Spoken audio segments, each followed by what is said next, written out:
Hello, everybody. Good evening. Welcome, July batch. How's everybody doing? So, very unfortunately, I can't see or hear you, but if you want to talk and say hello, you can type in the chat. Hi. That would be really great. I hope you had a good day, either at home or at work. I am so excited that you're all here and you're starting your UX UI design course. Oh my gosh, I'm jealous. I love Bali. I've been there. It's a great place. FYI, if anybody wants to work remotely overseas, Bali is an awesome place. Brooklyn is also amazing too. Delicious food. Um, that's amazing. Oh, look, and Bangladesh. I haven't been there, but that seems like an awesome place as well. Oh, cool. We've got a few New York people in the house. Awesome, San Diego and Atlanta. That's awesome. And Texas. Oh, Chicago. Love Chicago. I have a soft spot for Chicago, New York, and Atlanta, and San Diego is very beautiful. Wow, Peru. That's awesome. I love it. We've got friends all over the place. Y'all can like hang out with each other. That's awesome. Well, welcome. We're super excited to have you. Oh my gosh, I haven't been to New Hampshire, but I've been dying to go. Only because the ocean is so beautiful. Well, this is really cool. And Arizona. Wow. And Greenville. Love the Carolinas and Virginia. This is really awesome. So it's really cool that everybody is all over the place, inside and outside the US. So welcome. Oh my goodness, Colorado. I'm gonna get distracted by all the places. That's super great. All right, well, this is your first class. So a few of you, this is your first day of your UX UI design course. And then a few of you, you're kind of still deciding on whether or not you want to join the course, a little bit undecided. So hopefully the session will help answer your questions. So definitely, we have a presentation for you today. So as I go through it, if you have any questions, definitely feel free to ask. We'll have a few moments for discussions, but we're going to get into it. And thank you, everybody, for sharing where you're at. It's super cool to know where everybody is. And yes, this will be recorded and it will be shared out after the session. So all of our sessions are recorded and you will have access to it. All right, cool. So let's get into the goodness of your course. So this session is really an introduction. We're going to talk about careerist, and then we're going to have an overview of the program. All right, so a little bit about me. I am your instructor just for this lesson. My background, I've been a designer for about 15 years. I've worked for several different companies such as MailChimp, Sony PlayStation, Apple. I've kind of been all over the place, in-house teams, product teams, and then also working agency side. Right now, I am a senior product designer for Geniant slash 17 Seconds. I primarily focus on financial tech. So the work and the product I'm building out right now is very complicated. It's really awesome, and it's all related to finance and investments. So that's a little bit of what I do in the background. And then this is your amazing support team. So we have an incredible support team. We have Rose, who's not here. Actually, Rose Ann, she goes by Ann, and she will help you stay on track with your training. If you have any questions, need any kind of support during your process, definitely reach out to her. Ann is amazing. And then we also have Christina. Right now, she just put a little heart. She is our learning experience manager. So she will help you with your plan and kind of guide you through your learning journey so that you can achieve your goals really quickly. Christina is also really amazing, and she's also helped with the lessons and the materials as well. So this is your additional support team for this class. Oh, cool. Anne's here also. I couldn't remember if Anne was also here. Yay. All right, so our agenda for today is we're going to talk about careerists, so a brief background. Then we're going to get into UX UI design. I'm going to talk about what exactly that is.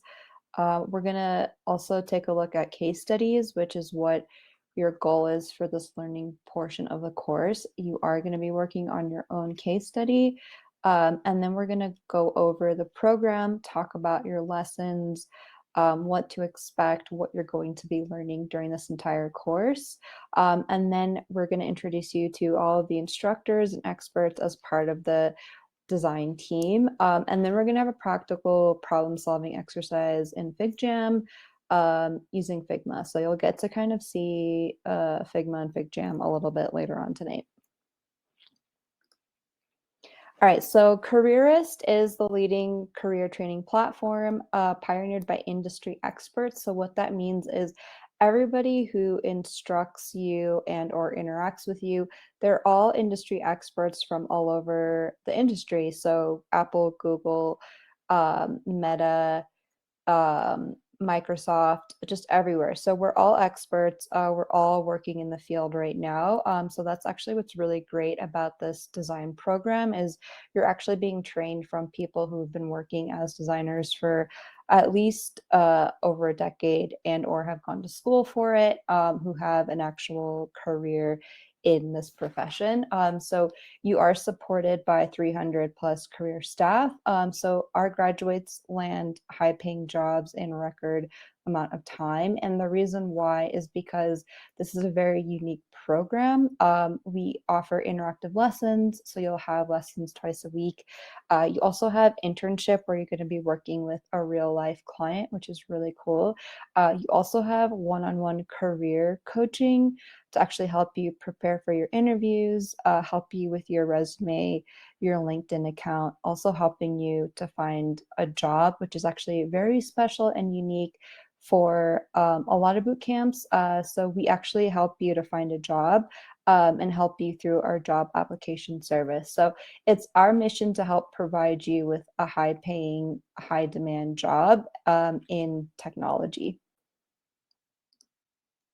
So our graduates work for a few different companies, as you see here. We have a few relationships with over 1,000 tech companies in all of the states within the US.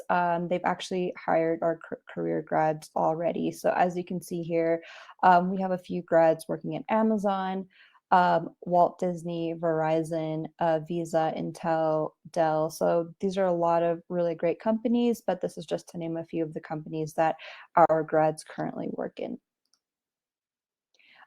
Another thing that's really important to note is our grads work for a bunch of different companies, but also a bunch of different industries. So it's not necessarily that you will find a job specifically in tech, but you can also find a job everywhere across the board. That's what's actually really great about being a designer and about design in general is that there's a lot of different industries that really need design. So UX UI design is very critical. So as you see here, and actually where I work in the finance industry, but you can also work in sports, media, travel, transportation, telecommunications. Also, health is really, really big right now.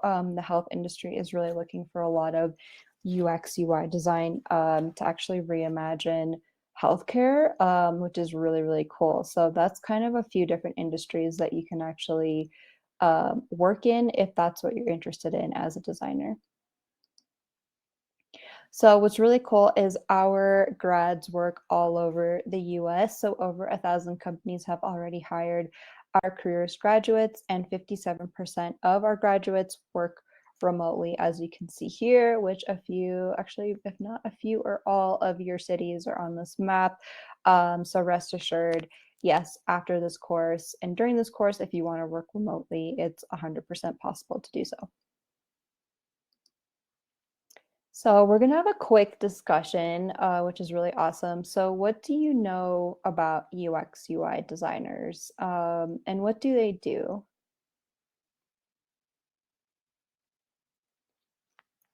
You can type it in the chat. We can have a quick discussion. Are you you familiar with UX UI design?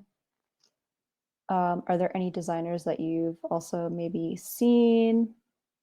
Awesome. So Tanya, they make sites functional, easy to use. Definitely 100%. Ashlyn, they work with their clients to solve problems. That's a good one. Yes.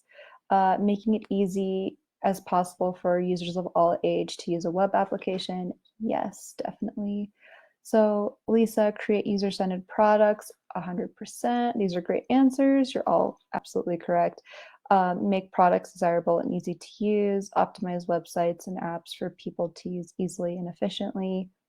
Yep, optimize apps and websites for users, design applications, websites, platforms based on how they think users will use it.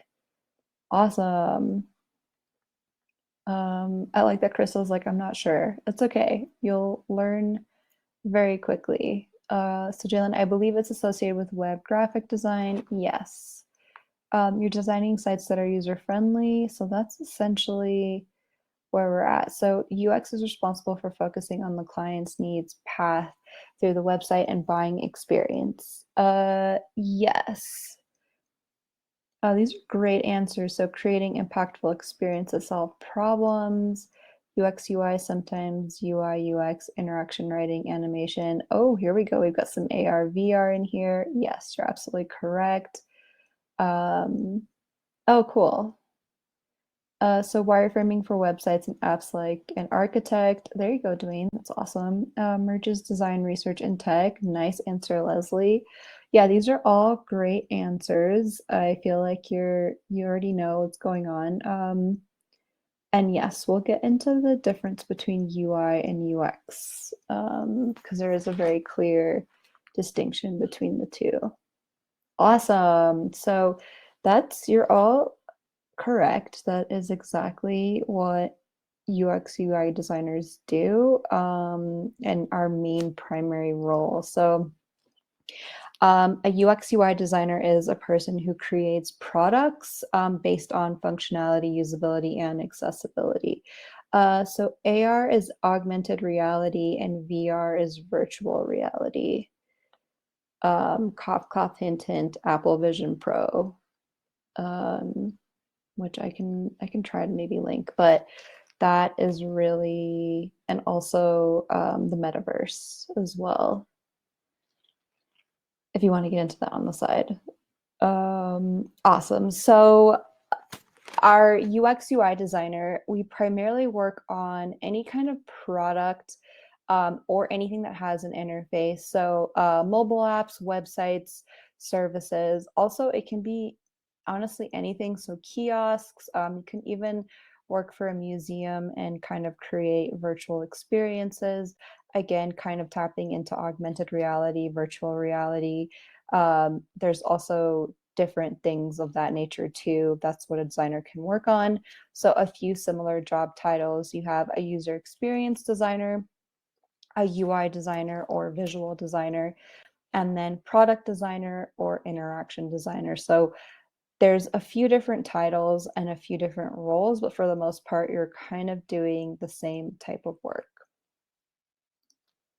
So what do we actually do and what a big key difference is? So the main objective of a UX UI designer is to not only understand the needs and motivations of the users and the actual products that you're designing for, but you want to solve their problems to actually meet and exceed their expectations. So a big thing is that UX UI designers bridge the gap between user needs and business needs. So you are the advocate for the users to the business side. So the business side are your clients, the companies that you're working for. So it's really important to be that bridge between the two because for the most part, the business side, like the executives, your clients, don't really understand users as well as they should. They're kind of looking at their product from more of a financial business side. So it's your role to really bring that empathy and that care and really create something designed for the user instead of for the business and or missing any needs. So UX UI designers are responsible for research. So you actually run research activities, workshops to find user needs, also creating and designing screens, and conducting usability tests, as well as creating prototypes, building out different concepts, working with users to validate your concepts. So it's actually a lot of fun and really interesting to be a UX UI designer.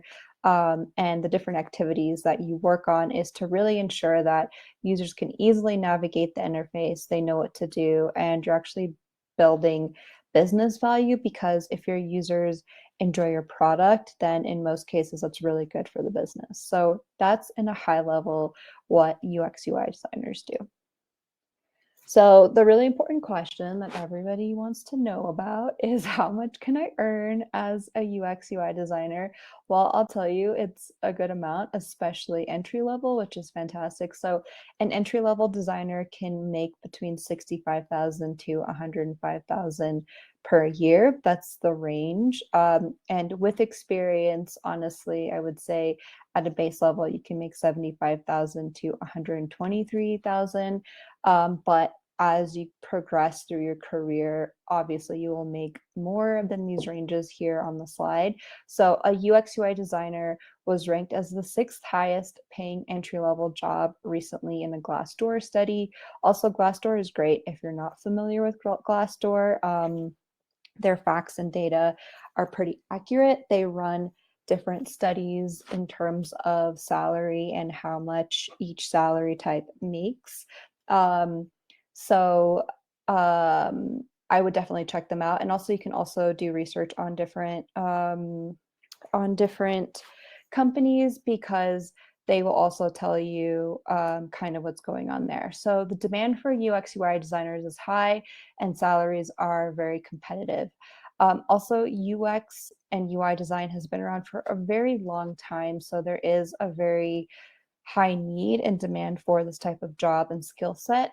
So I will say you will have a job, which I can definitely attest to that. I've been designing and working in the field for 18 years. And I've also been able to work full time and also take a break if I need it. So there is a great high level that you will get a job. So what kinds of companies or industries need UX UI designers? If a company has a user interface, if they're basically, it's a company that has any type of product, even a physical product. So actually what's really cool in terms of Apple Vision Pro, it's made things kind of move into spatial design. So as a designer, you can not only design digital products, but you can also design physical products as well. So if there's any kind of a need for design, that's where a UX UI designer comes in, and they can work in any industry, as you kind of seen earlier before. So there's banking, healthcare, social apps, logistics, sales, a bunch of different e-commerce, retail, gaming, marketing, online dating. I mean, you can honestly work anywhere that you want. Um, all right. Okay, so what are your career growth opportunities? So this is really important, especially coming in as a designer. So what's really cool is UX designers can grow their careers both vertically and horizontally. So your horizontal growth happens when you grow as a designer. So your work becomes more complex, you get more responsibilities, interesting projects. And from there you gain a lot of experience. So what's really great from the different projects that you work on is that you build your experience, and from there you do get rewarded for your actual work. So the way that you're going to actually start off as a designer is you're going to start off as a junior designer or entry level designer. That's what you're going to be looking for. And then from there it's pretty easy and very accessible to grow vertically. So you're going to start off as a junior designer, and then you're going to move into being a designer. And then from there, you're going to be moved into being a senior designer. And then after that, it's lead designer. And then this is where things get to be really cool, is you can go down two different paths of either being a staff or principal designer, or you can be a design manager where you go into actually managing people. So a staff or principal designer, they usually stay focused on the work itself and not managing people. So they're more of like a design expert. or you can go into managing people and be a design manager. And then from there, you get into being an associate design director, and then if you want, probably chief of design, and or you can start your own company and kind of be your own CEO. So that's what's really cool about design is you can either have your own company, you can work for different companies, and as you build your experience, you're able to like grow through time. So what's really awesome about being a designer is the more time and effort and energy you put into it, it will come back to you. And you will see it later on. I will say it's going to be a lot easier for all of you to move up vertically because of just the time you're starting as a designer. We also have a lot of really great tools. There's a lot of really great things going on. So it's going to be pretty, I would say, quick for you to kind of move up through this vertical growth ladder. All right, so that was a little bit about UX UI designers, what we do, how much we could potentially earn, also how we can grow in our careers. So a very, very big important part of being a UX UI designer is not only do you have to solve problems, but you also have to create case studies. So what in the world is a case study? So a case study is a very detailed kind of structure. I would kind of call it like a storytelling report of the problem you were solving for and how you solved that problem. So it's kind of like a peek behind the curtain of your process. It's all about showing your design skills, the impact of your work on the actual product itself, the users, the business. Case studies are always used in your portfolio, and they're very critical in your portfolio because it helps to demonstrate your experience, your expertise, also shows how you solve problems in the real world through design. So this is very important, and this is ultimately going to be your final output of what you're going to be creating during this course. It's going to be working on 2 case studies, but particularly for this learning portion of the course, you're going to be working on a case study and breaking that up into the different phases of an actual project.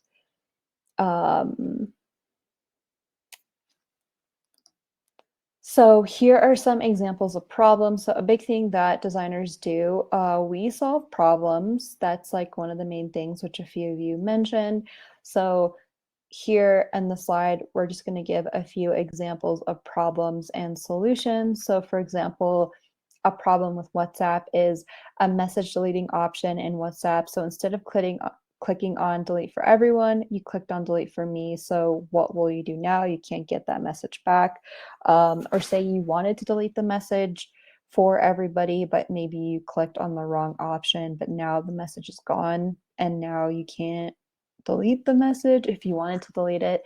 So a potential solution to solving that problem, which you can come up with as a designer, is maybe you can add a modal confirmation. So after the selecting delete for me option, having a confirmation message saying like, are you sure you want to delete, or do you need to delete? Is this the right way you want to delete this message to avoid any kind of mistakes? And another kind of problem with LinkedIn is that it's, for example, it's the most effective way for recruiters to catch a candidate's attention, is to understand their career and personal motivations. But current tools make it very difficult to uncover this information. It's actually kind of difficult to get in touch with a recruiter on LinkedIn. You actually have to have like a premium account, which is pretty interesting. So a potential solution is periodically ask candidates about their motivations, store their information, also allow recruiters to use the data to identify different candidates and reach out to them. That's one potential solution. And then another example of a problem in solving for that is SoundCloud, which I love SoundCloud. So users want to browse and discover new podcasting content, share custom audio clips, add and view comments for podcast episodes. So a potential solution for that is redesigning SoundCloud app, which was received very positively by both the client and users, which they actually did. They did redesign SoundCloud a few times. So users stated that the app was not only simple and clean, but helped them feel more confident when finding new content. So this is just an example of A few different problems you could solve as a designer with a particular product or app.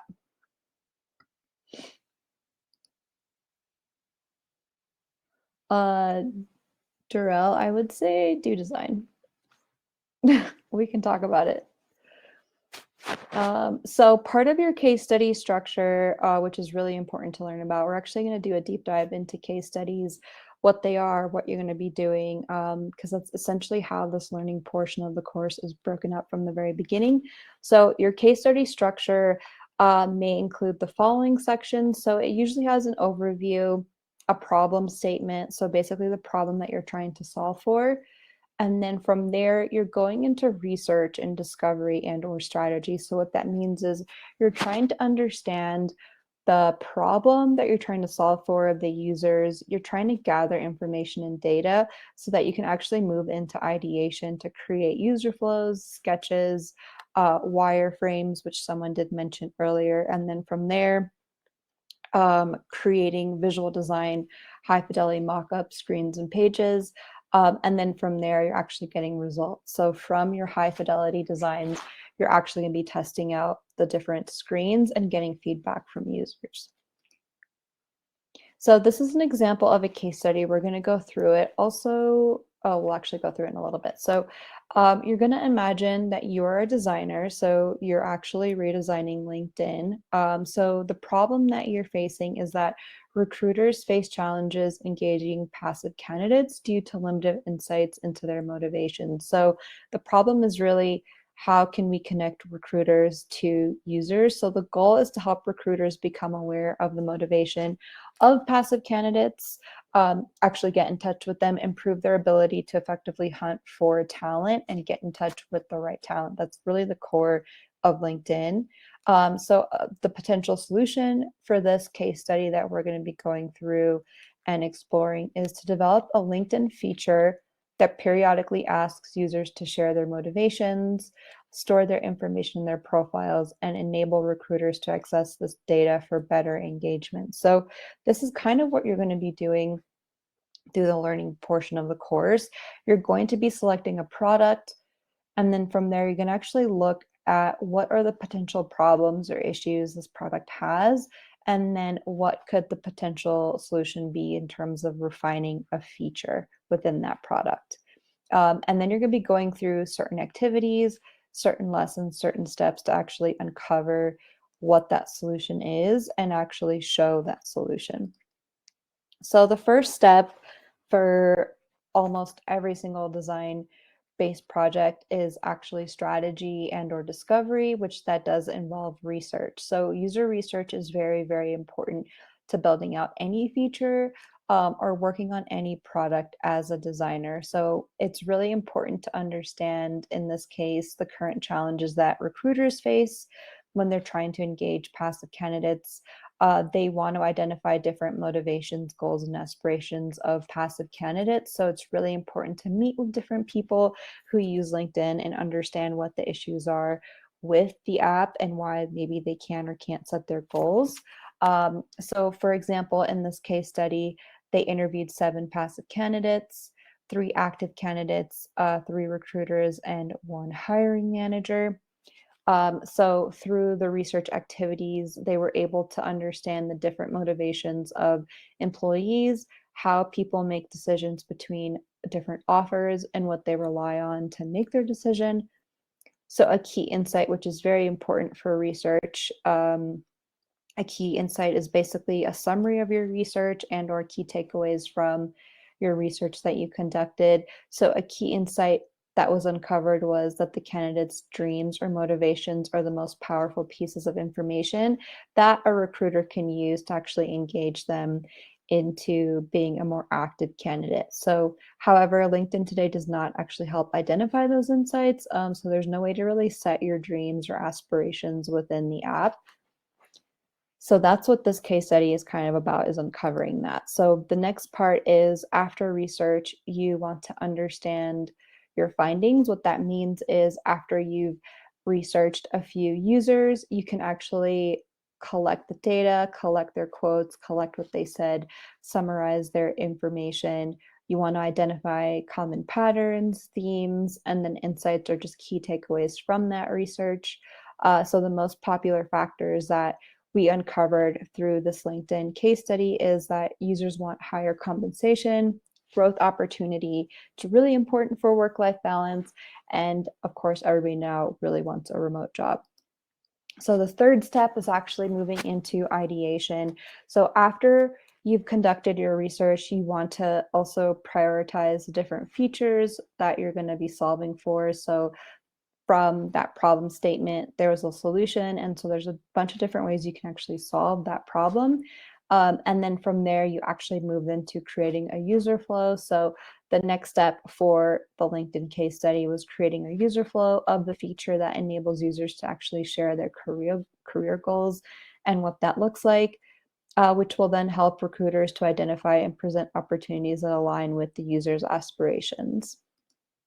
And then after that, this part is pretty fun, which you will all do, is actually creating a paper prototype. So you're bringing in your mapping of the feature, and then from there, you're actually creating sketches. So yes, we're going to be doing arts and crafts, paper, pen, post-it notes, markers, whatever you need to create your paper prototype. But what's really awesome is a big portion of being designer is you sketch a lot. There's a lot of sketching that you're going to be doing. It really helps to kind of explore different ideas, talk through different ideas. Sketching is also really a great way for everybody, even your clients, to work together. So one of my favorite things as a designer is having a discovery kickoff meeting or any ideation sessions where you can actually sketch, which is really great. So FigJam is a great way to actually have workshop sessions where you and your client can just like sketch with pen or paper, or if you have a tablet, you can sketch with that. So a lot of being a designer is sketching, it is gathering inspiration. But what's great about sketching is you can ideate on a feature, and then from there you can actually test out your sketches with different users. So then after that, you create a prototype. So there's a bunch of different ways where you can bring your sketches into life. So one second, I see a cool question. So how would you make a case study if I'm explaining a work I did with a large platform with lots of different features? Should I separate each feature? Yeah, so that's a really good question. Yes, so usually a case study is really focused on your process and or what you did within the product. And so another good way is you could break it up into different features and show each feature that way. You can also maybe show like a high level product roadmap of the different features that you worked on, and then maybe break it up, also show different prototypes. Figma is amazing, so it's really great what you can do and what you can prototype actually within your presentation, within your case study. But yes, that's one way you can definitely do that. That's a great question. So also, case studies, however you want to make it. Yeah, so case studies have an actual structure, but from there, the story that you're telling, the process that you're giving, also talking about the different features, also validating those different features, and how you're telling and writing that story, that's kind of up for you to decide. That's basically where your own kind of personal process, approach, also your personality kind of comes into play with the case study. So that's a really great question. So kind of back to our case study here for our creating a prototype. So there's a bunch of different ways you can create a prototype. You can do a low fidelity prototype with sketches. You can do mid fidelity with wireframes, or high fidelity here with actual UI. So question, would we be working with 3D modeling to bring sketches and ideas to life? I wish. 3D modeling is a little bit of a different career. So that would be an industrial designer, or um, it could also be an animator. So it's a little bit different than UI UX design. But I will say there's also motion graphics as well, that motion graphic designers also get into 3D modeling. So that would be another cool way. It could kind of be like an add-on, but no, we don't get into 3D modeling. Completely different software, but that's a really cool idea. Um, So another question, how many case studies would be in our portfolio by the end of the course? Yes, so you'll have 2 case studies by the end of this entire course. So your first case study is going to be from this learning portion of the course, which we'll get into. I will be explaining that. And then your second case study is going to be during internship, excuse me. So you'll have 2 case studies. And yes, Cameron, I will definitely get into internship. We're not there yet, but these are really good questions.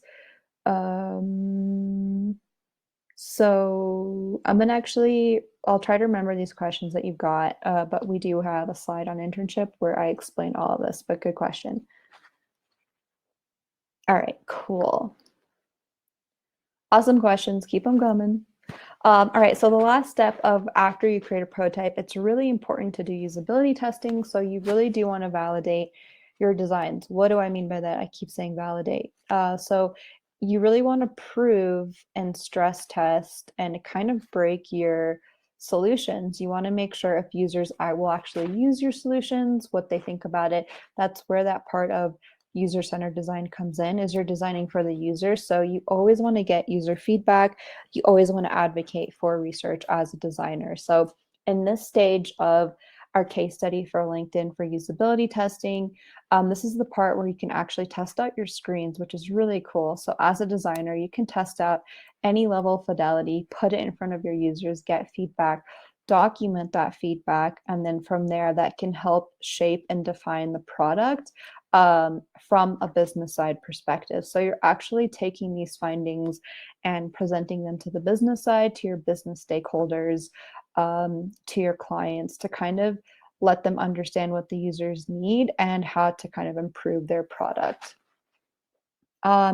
Yes, so we do user testing. So we actually do user interviews, and then we also conduct usability testing. So you do have 2 assignments and 2 lessons related to that, and we do get into that, which is really awesome.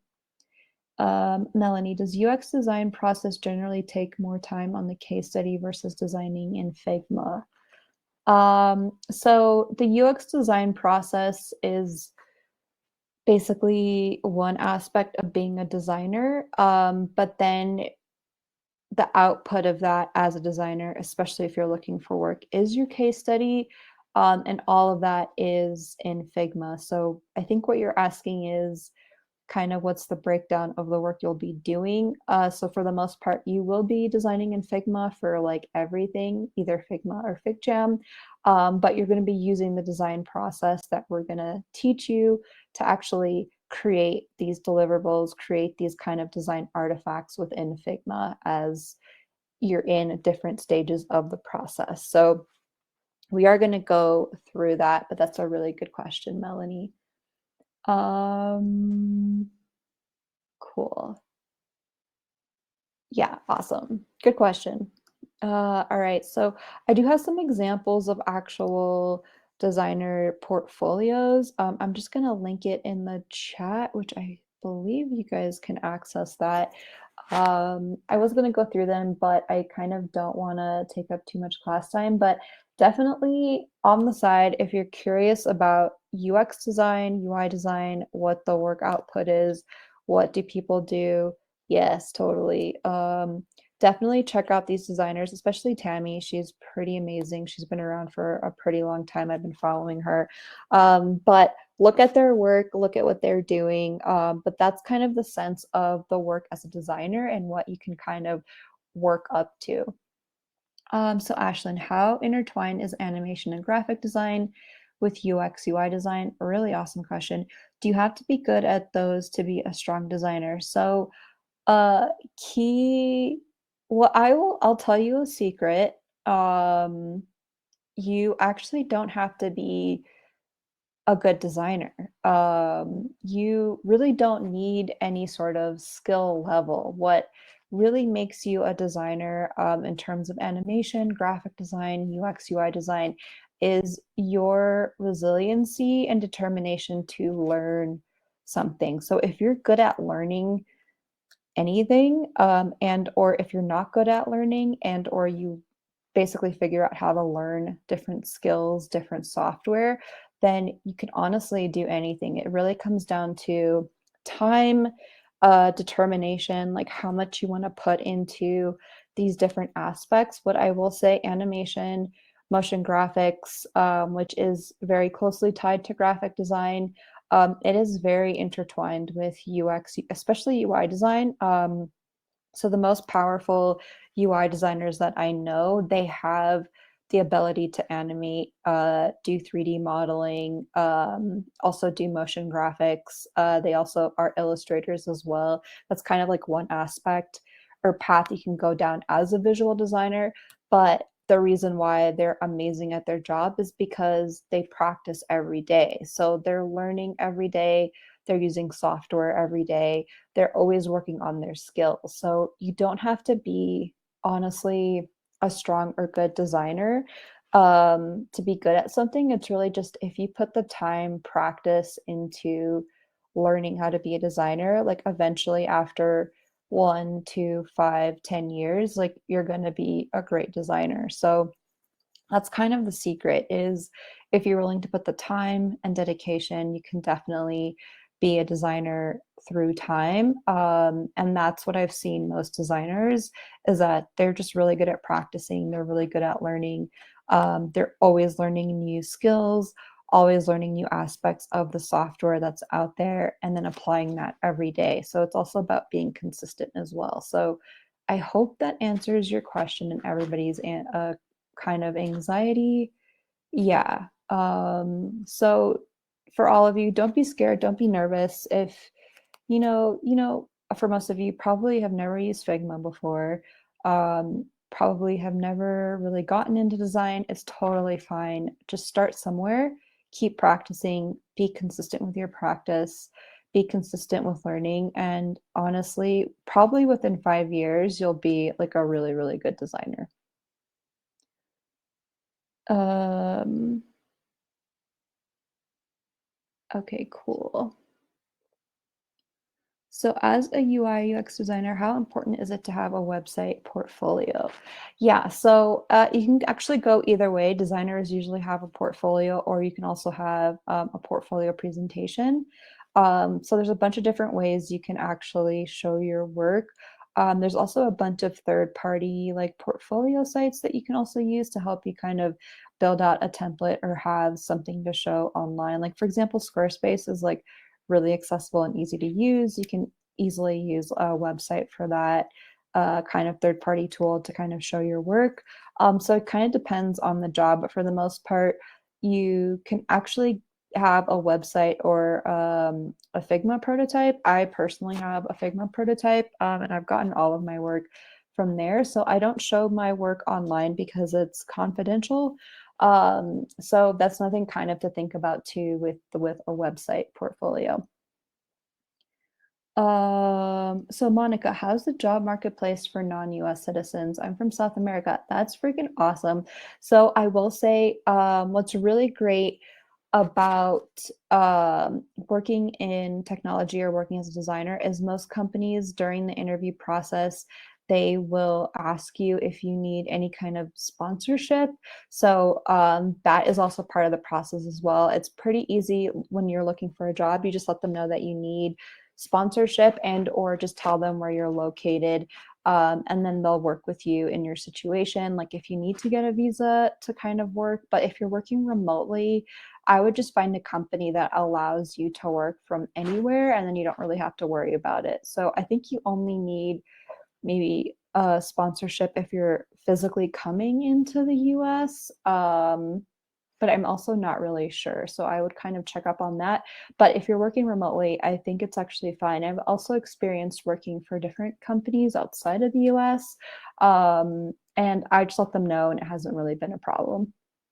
And also, I will say there's a ton of jobs. There's a lot of design jobs. So that's just a quick call out there. And then, yes, Leslie, you can totally use Behance. Love Behance. Cool that you mentioned that. Awesome. That's a good question. Yeah, definitely what Krista said. I would reach out for some legal advice. There's also like immigration lawyers. You kind of ask about that as well. But also when you're speaking with a company, the recruiter, We'll also give you access to that because they do ask as part of your application if you're a US citizen, and if you're not, if you need sponsorship. So it's part of the screening process as well when you're looking for work. All right, cool. These are awesome questions. All right, so now we're going to get into more of a discussion. So, do any of you know of any mobile or web applications that have any issues or inconveniences in terms of user experience? So, can you share any examples of bad experiences in the chat? I'm laughing because Amazon and Amazon can get away with it. Yeah, SoundCloud does need another redesign. Yeah, Twitter. I'm kind of sad. Twitter used to be so amazing that I actually used it recently, and it's just there's a lot going on. There's a lot of content. So in my experience, a lot of newspaper magazines are not at all user friendly. Yes, I agree. They're great on paper, but when you bring them into the digital experience, they don't always translate. Oh, QuickBooks. Yeah. Meta. Yes. Cool. Oh, Hulu. Yeah.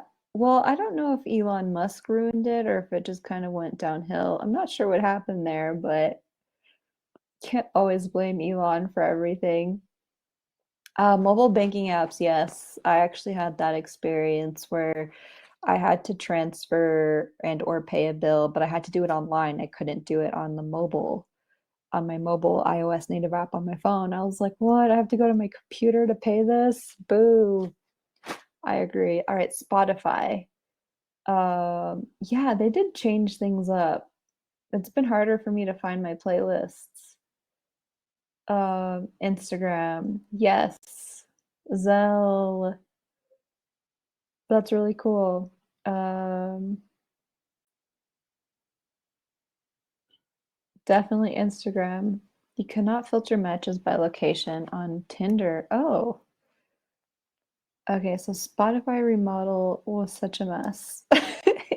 That's another problem with design and redesigns is if users are used to using your product in a particular way, then it's really, really difficult when you have to redesign something because that can make our users a little angry if things change for the worst. So yeah, transferring songs to playlists. I've noticed that the functionality with especially saving songs and finding songs that something has changed lately. Um, yeah, so can't scroll through Twitter without being forced to log in now. Yes, I actually heard about that. Roku TV, amazing. So do UX UI designers do much A/B testing? Yes. So A/B testing is part of research. It's part of like a research method. So there's a bunch of different research methods, Cameron. But yes, A/B testing is definitely part of the work that we do, and it's actually really interesting. I love A/B testing. I've done a few, or actually a lot of A/B testing, which is really cool. Oh yeah, DMV. Oh goodness. Yeah, Mac. Let's just not get into that. Andrew, Zara. Oh, will we cover practices for designing responsibly? Yes, we will. That is lesson. Oh goodness, I think that's lesson 28. No, I think 25. But yeah, we get into designing for desktop, tablet, and mobile. Good question. Candy Crush Saga. I haven't played, I'm glad. Right, we still don't even have a calculator app for iPads. Really? I'm surprised. Yeah, the government needs some love, and so does healthcare. TikTok. All right, cool. So you guys are already kind of looking at what works and what doesn't work for apps. So that's a really good way to kind of base your design sense. So definitely keep using different products. And also, what I will say is, as you're a designer working on different projects, you will actually start to notice specific problems, not only digitally, but physically as well. So once you kind of pull that curtain behind and start knowing how things are built and how things are designed and what the design process is, you'll actually start to see what's working and what's not working. Awesome. Great answers. All right. So now we're going to talk about our program. So we're going to go deeper into the details of our program. So shout out to Cameron because he asked about this. So we're getting there. So high level overview of the actual program. So this is your training plan. So right now you are in the learning portion of the course. Oh, I'm sorry, Cameron. I apologize. She. Thank you. Thank you for correcting me. So in the learning portion of the course, it is 16 weeks. So we're going to be going through the study materials. You're going to basically be learning everything around the design process and the different design deliverables. So we're going to be doing practices during lessons. You're going to be getting one-on-one support with your instructors during class. And there's also going to be QA sessions on the weekend. So for the training portion, you're going to be learning problem solving, research, UX, UI. You're going to be working to prepare a case study. You're also going to be working with Figma. And so this first portion of the learning part is you are going to create your first case study project, and you're going to go through those different steps as part of your lessons. So the next part is internship, which is 5 weeks. So this is a real experience where you're working with a real client. You'll be working in teams where you'll also be collaborating and working with a lead UX designer. And then you're going to work on your second case study. Tanya, I think we're going over that right now, but I think we'll get into that a little bit more. So, and then after that, we are going to be doing career coaching. So there's going to be 7 weeks of working one-on-one with a career coach, which is freaking amazing. So you're going to be refining your portfolio. You're going to be learning how to present. You're going to be preparing to interview, everything related to finding a job. This is where you're going to get one-on-one help with a career coach for 7 weeks. That's like really exciting. And then after that, we're going to be helping you find a job. So for 2 to 6 months, you're going to have active job search. So while you're searching for a job, you're going to have constant one-on-one support with your career coach until you get an offer from a company. So again, you're going to be preparing for interviews. They're going to help you through your negotiation, your salary, give you any references, kind of help you through your job coaches. Question: would you be one of the career coaches? I am not a career coach, but I am definitely part of the instructor team for the learning portion and then also for internship. And I also do one-on-one mentorship for UI and working on your case study. So I'm around for the first couple of months, and then I might not be for the later half, but you can still contact me via email. I'm still around. Good question. So internship, we'll actually get into that. Internship is about 12 hours a week. All right, cool. So, yep, we're going to get into the details. So, this again is the actual program and the course. So, your learning portion is 16 weeks. You are all meeting Monday and Thursdays starting at 5 p.m. Pacific Standard Time. Classes range from 1.5 to 2 hours each. So in this setting, you have an instructor, you'll be going over your lessons, there's slides, you have homework, there's a discussion. We also do demos and workshop during class. Class is like my favorite. That's why I'm an instructor. So this is a really great time to ask questions, learn, kind of help you in terms of if you need any help. And then Saturday, we have optional co-working days.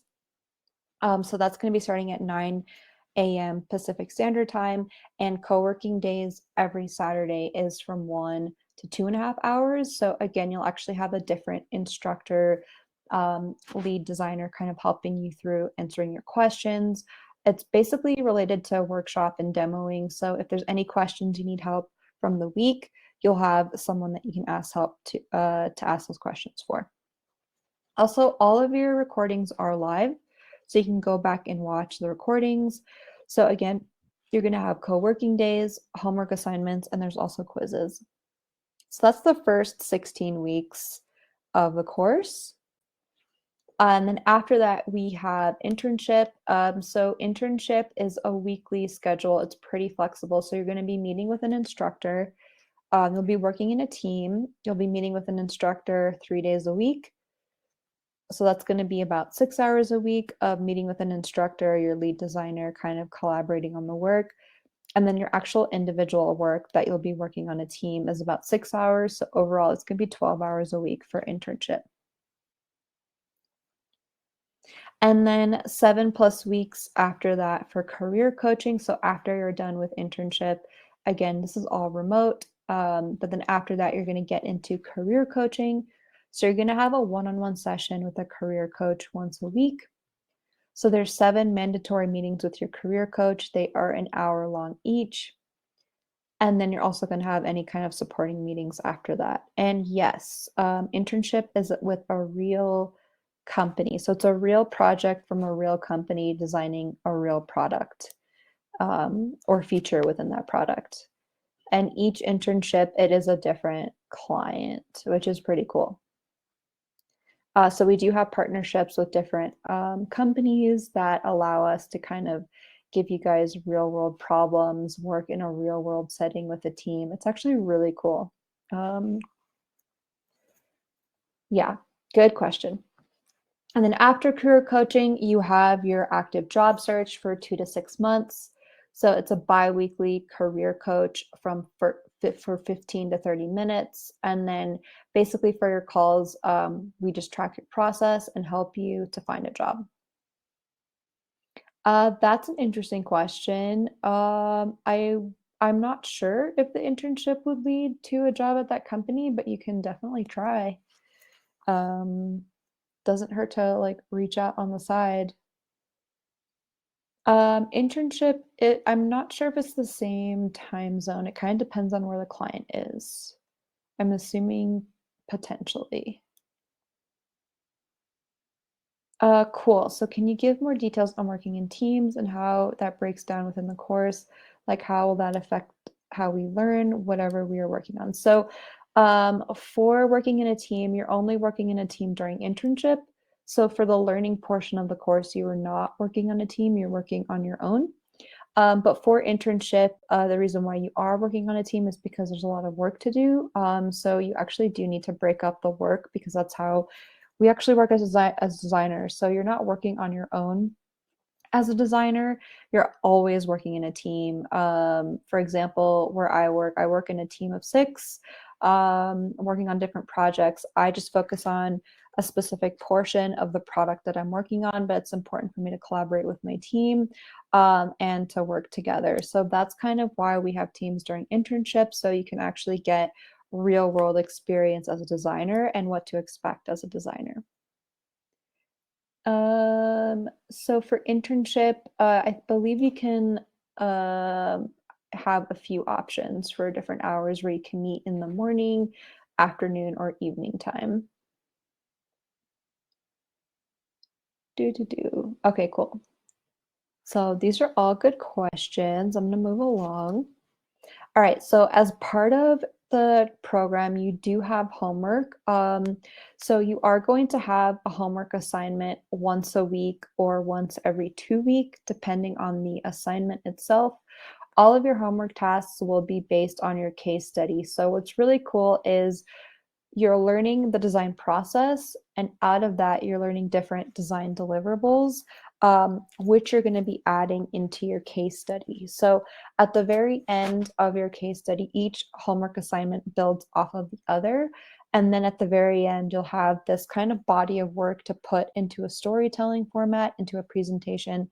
So, that's going to be your final case study. So, you are going to have mandatory homework lessons every week where you'll need to upload your work to review by your instructor. So your instructor that's teaching you will be also checking your homework as well so that you can receive feedback. And then there's also tasks where you can do optional kind of practices to help you get more familiar with the content, get more familiar with Figma. You won't need to upload your work for your optional tasks, and you won't receive feedback on it, but it's still nice to kind of do that optional task. So Tiffany, we are only using Figma. We are not going to be learning any other software.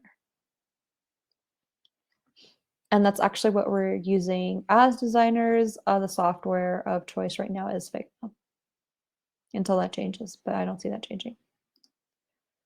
All right. So part of the program as well as you have co-working days. So the main goal for co-working days are to allow you to receive extra help from an experienced designer, another instructor, and also help you through your homework. So actually taking what you learn in class and applying that to your homework assignment can be a little bit challenging. So we do offer extra support by having co-working days. So you get more practice on the spot. It's more like a workshop, like kind of collaboration sort of session. And also, it's really great because you can actually get encouragement, motivation if you need to kind of express anything that you need help with. You actually have like an instructor or a lead designer to help you out with that. Um, so all of your classes are going to be for Zoom. You will be meeting in Zoom after this with your instructors, with your classmates, and during your co-working days. So this is a high level overview of your different lessons.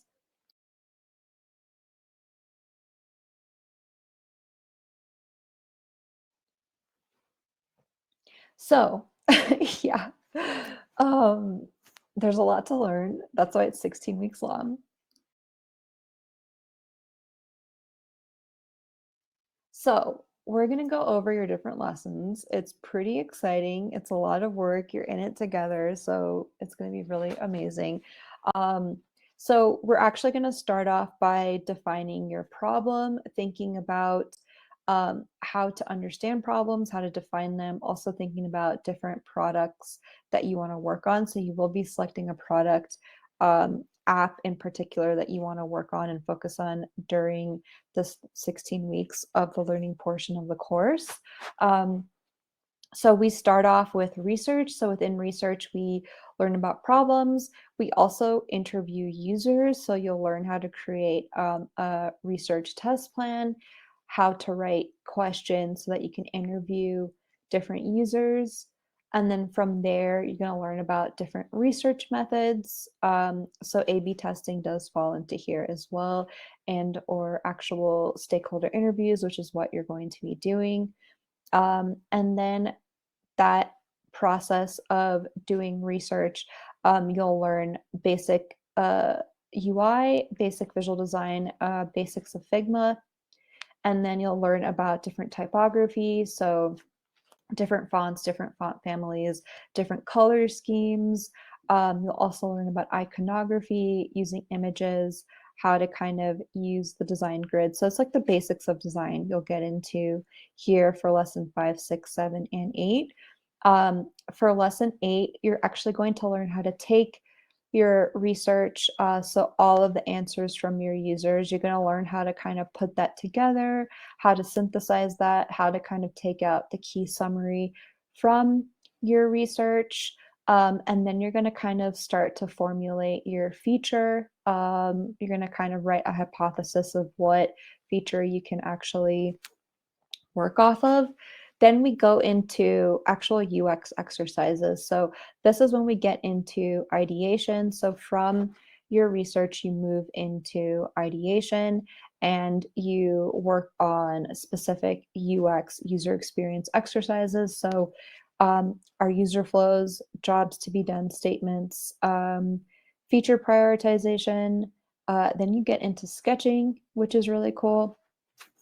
And then part of sketching, you'll get into usability testing. So you'll put your sketches in front of users and get feedback from there. That's an awesome question. We will not get into HTML basics, but maybe you can ask that question with your instructor and you can nerd out a little bit on the side. There is HTML and CSS in Figma under the prototype cough cough tab, so you can also see that as well. And there's also a developer mode that just came out with Figma, which is really exciting. So after you have your usability testing, after your sketches, you go deeper with Figma. So you actually learn how to use auto layout with Figma, how to use the software, how to create your own design library, work with UI kits. You learn about how to create wireframes, which is like a blueprint of your screens. And then you learn how to prototype. You also learn how to gather inspiration. You'll talk about creating your own design library, how to pull inspiration from other sources like Dribble, Behance. Mobbin. You'll learn about design systems, which is a really big deal as a UI designer. So design systems, components, atomic design. So basically the pieces of how to build together UI.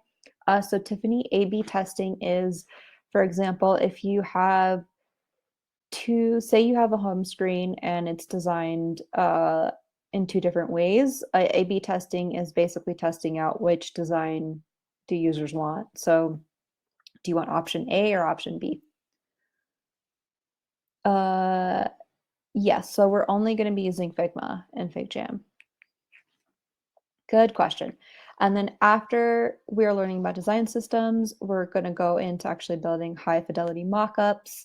We're going to be doing a bunch of different demos of how to use Figma because Figma does have a lot you can do with it. It's pretty robust. It's pretty awesome. So we do have a few workshops related to Figma, how to use Figma effectively. And then after that, there will be kind of a workshop demo for creating prototypes, and then we'll get into responsive design. So you'll learn how to design for desktop, tablet, and mobile. And then we'll also get into system guidelines. So you're going to learn about iOS guidelines, Android guidelines, and material design.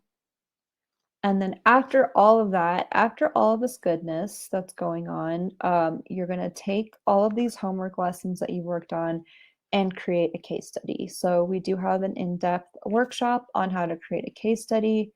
We're also going to talk about creating a portfolio presentation, which at the end of this learning portion of the course, you will be presenting your work that you've been doing. And then to end, you will be learning how to design for behavior and emotions, and also presenting for your final lesson.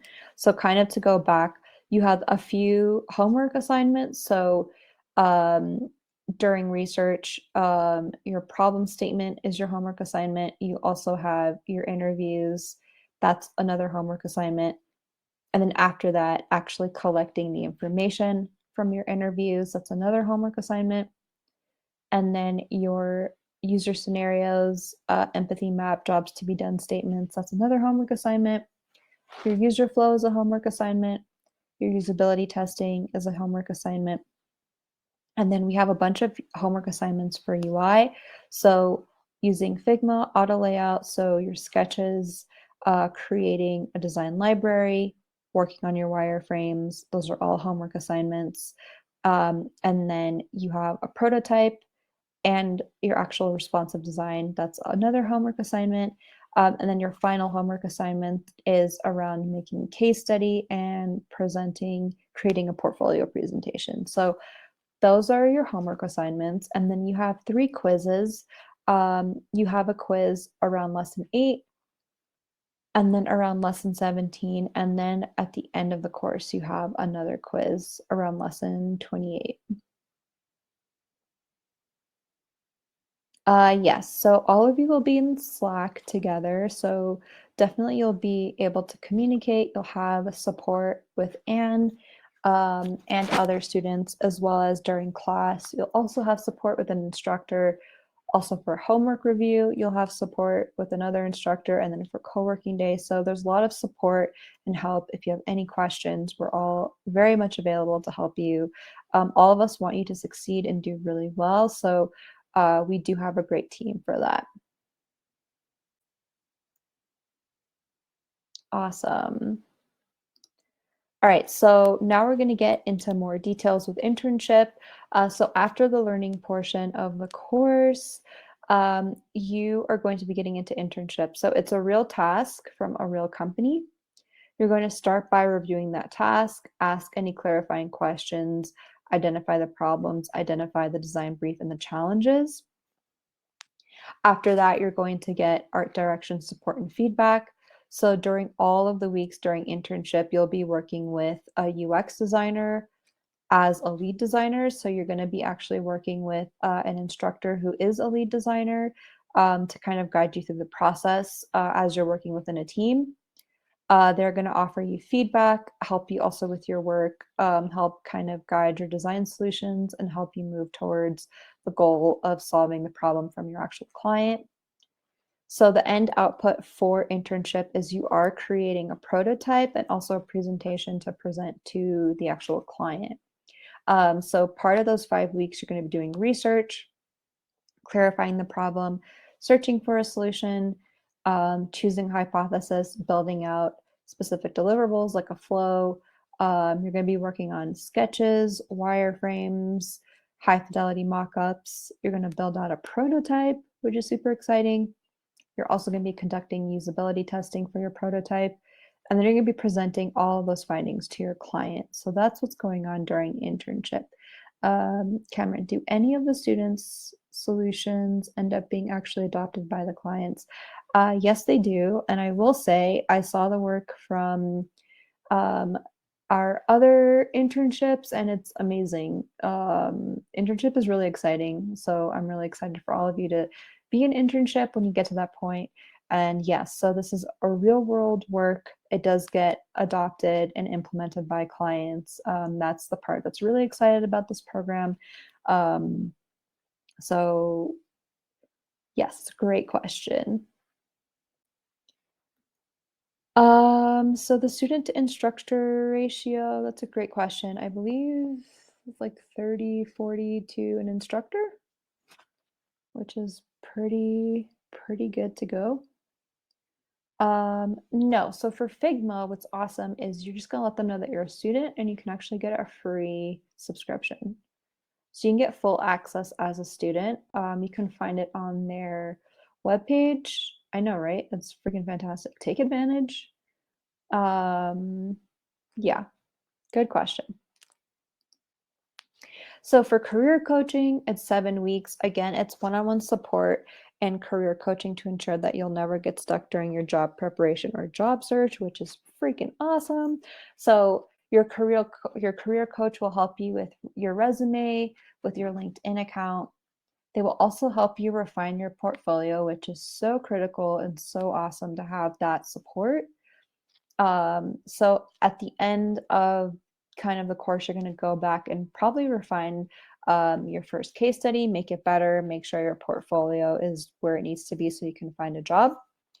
And then all parts of the designer interview process you're going to get support with. So helping you present, critiquing your app and your product, helping you through problem solving exercises, any behavioral questions, mock interview process practice. So it's actually really amazing that you get 6 weeks with a career coach. And again, your career coach will get you ready to search for your jobs, and they will also support you through your job search process.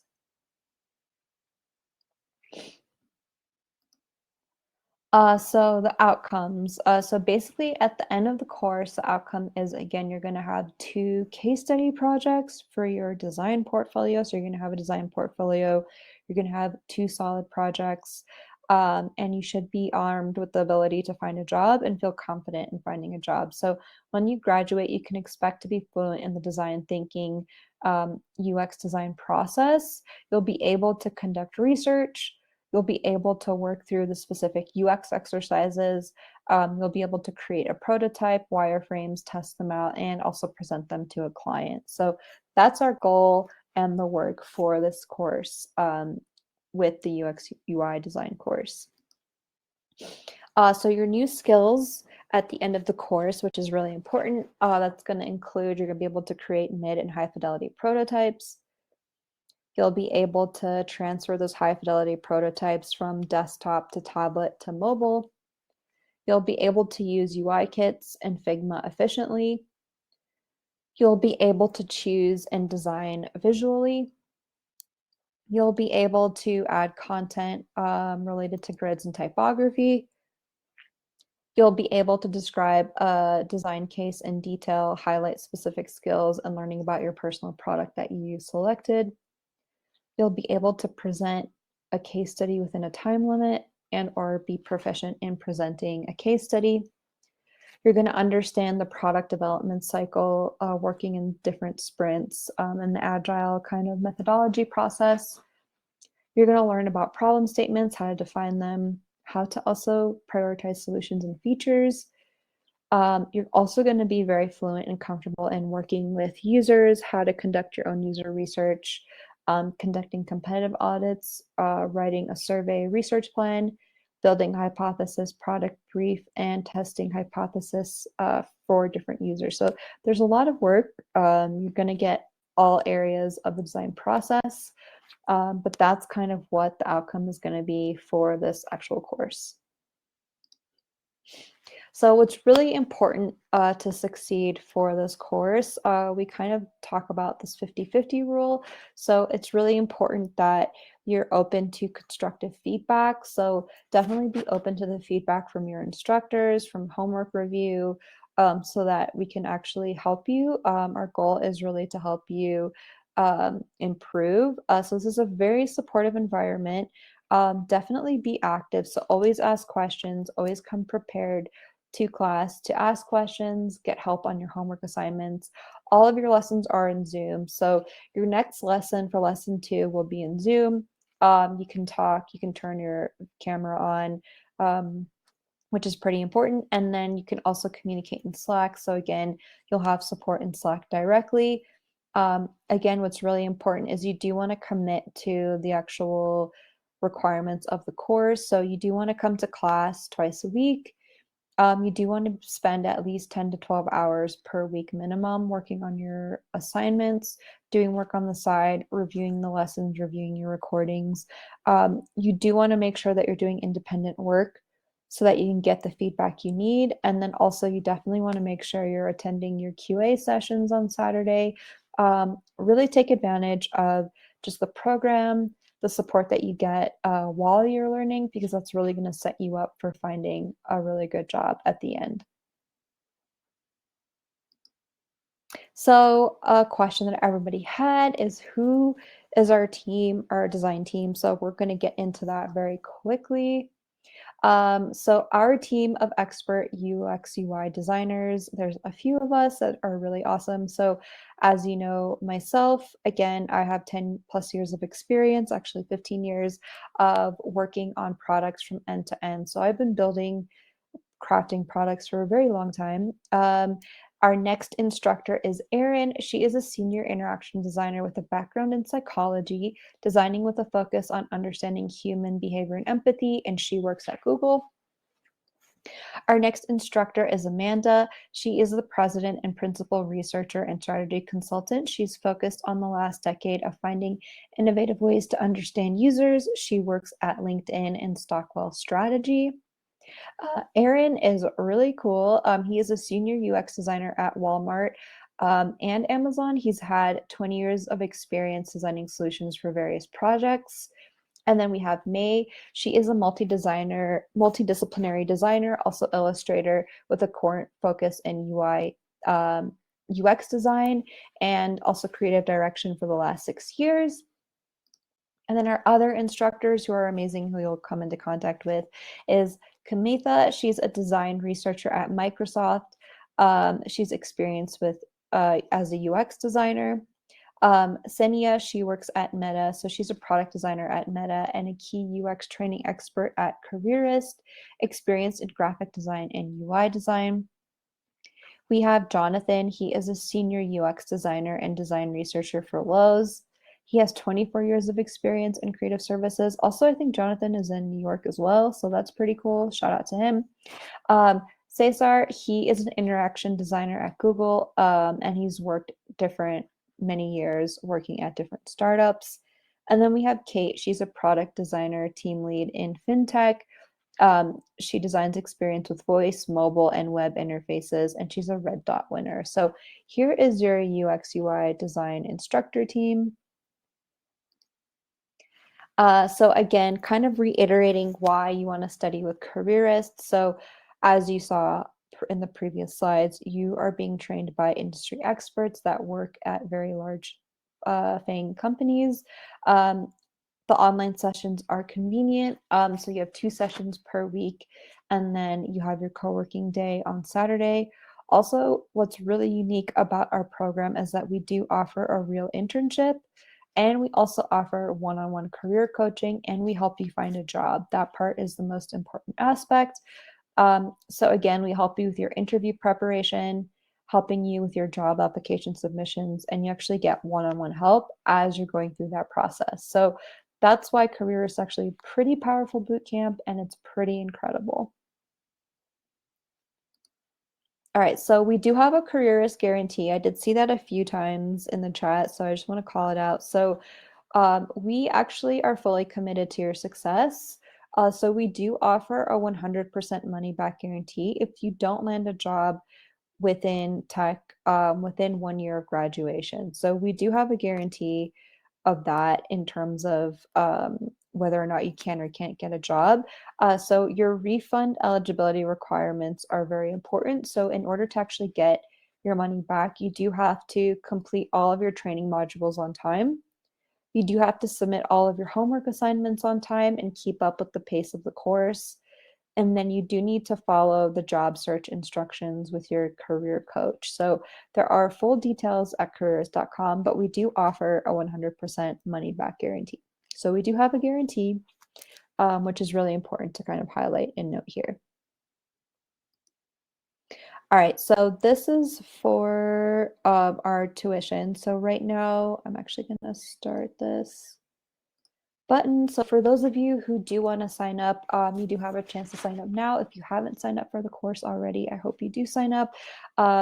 So this is for web participants only. And again, if you have any questions, please reach out to the advisor team. So advisors@careerist.com, which I'll quickly type in the chat. If you have extra questions, want to reach out as well, definitely go ahead and do so. So I'll actually open it up for this is so exciting. I'm excited. Does anybody have any questions so far on the program, on the materials, on the lessons?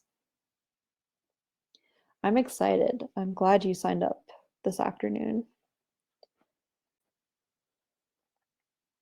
I'm excited that you're all starting. I'm just happy you're here. I will say this is a great boot camp. This is a great team. What's really different, because I've actually worked at a few other boot camps before this, is we really care. So the support system is really incredible. The feedback is really incredible. All the instructors are really amazing, and Christina. So that is kind of why I'm here, why I love Careerist, why I love working here. I'll probably work here until I was gonna say retirement, probably until the day I die. I'll be working, hopefully, if they let me stick around for that long. But I love Careerist, it's great. Uh, Glow, do you guys have any success stories we can read about from previous students? That's a great question. I don't think we do. But previous students will definitely kind of tell you the same. Careerist is really special. So hopefully you can talk with them on the side. So I believe you can accept this offer as we're going through the core, like through this lesson right now, but I think it's going to be gone after we end this session. Uh, yeah, testimonials. I don't think we have any just yet.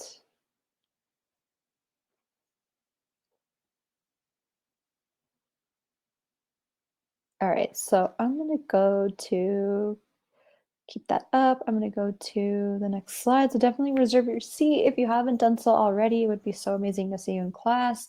And we can nerd out, design out, jam out together. All right, do you have any other questions? You can actually ask me any question you want about being a designer, about work, about anything design related, Figma related, concerns.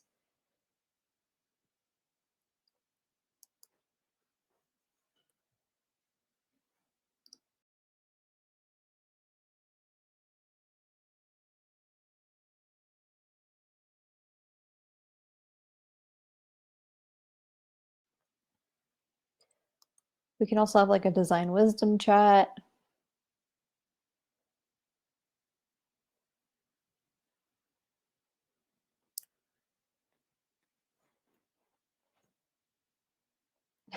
What's a design wisdom chat? It's the ask expert anything you want to ask about design.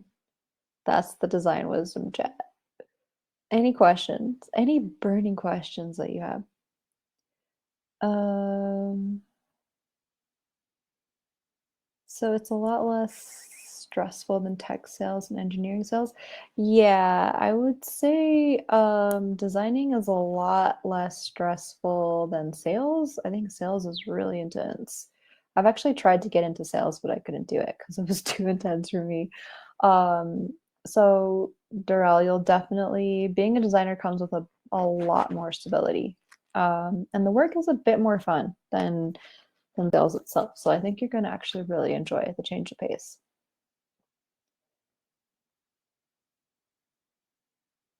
So we're only going to use Figma during the course. Um, yeah, so Molly, is there ageism in the field? That is it difficult to get hired over, say, 50? That's a great question. Honestly, being a designer, it doesn't really matter your age, gender, or race. It's really just your skills. So you're really, the focus really is your portfolio and your work itself. So as long as you have good work, you're learning every day, you're being consistent, it really doesn't matter how old you are. Also, I do want to say I think it's incredible to kind of change careers and do something different as you're getting older. I definitely support that 100%. And I look forward to that myself. So I will say, honestly, if you want to design until the day you die, yes, you can totally do it. So don't have to worry about that. Great question, great concern, but yeah, you don't have to worry about that. So I was wondering, since Adobe bought Figma, they sure did, if they converted the same tools and capabilities as Adobe XD outside of basic functions. So no, Figma is still operating as its own kind of tool. I haven't seen any integrations with Adobe just yet. I think personally, I'm hoping Adobe doesn't do that because Figma is actually more powerful than um, excuse me, Adobe XD, but that's just my opinion. But no, Adobe and Figma are very different, but yet a little bit similar. So good question. Is tutoring available during class? So yes, you do have one-on-one mentorship sessions, Melvin. That comes in during the UI portion of the course. So around lesson 18 to lesson 22, you have one-on-one mentorship with an instructor. And then you have one-on-one mentorship again during case studies. So from lesson 25 to 27, 28, it's about two weeks each, 2 to 3 weeks, where you can schedule a one-on-one session with an instructor, and they'll work with you one-on-one during the learning portion of the course. And then you will also get one-on-one mentorship again during internship and career coaching. So you do have a lot of support, but if you do need more mentorship, definitely reach out to Anne. She will totally help you out as well. Oh, good. Here's some wisdom questions. Thank you, Cameron. So, what is the most challenging aspect of your job as a designer? So, I'm a bit biased. Full confession, I'm an introvert. I'm like an extreme introvert. So the most challenging aspect of my job is that I have to communicate and talk with a lot of people, especially my clients. I have to really tell a story. I have to really present my work, and I also have to be confident even though most times I'm not. I had that situation today where I had to present my work and it just wasn't happening, but that's okay. So I would say as a designer, I working with different people, presenting, communicating, really telling the design story so that my clients and my team understand my approach, my concepting my work. That is the most challenging for me. I think another aspect that's really challenging about being a designer is, and especially working remotely, is actually having um, a bit of a work-life balance. It's really easy for me to just work all the time. So I've actually been taking sun breaks from like 3 to 4 p.m. because that's when the sun hits my area where I go just hang out with the sun. So that's another part about being a designer is learning how to take care of myself so that I can continue designing at my best.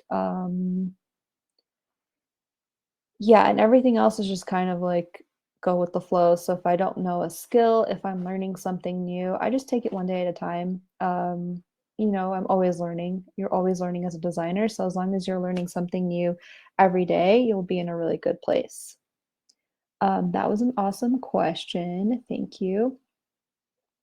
I also see like a bunch of messages. I feel like I'm a little bit slow today. Sorry. It's Thursday. I'm slow. Okay. What was your greatest challenge in becoming a successful UX designer? Oh, Lordy.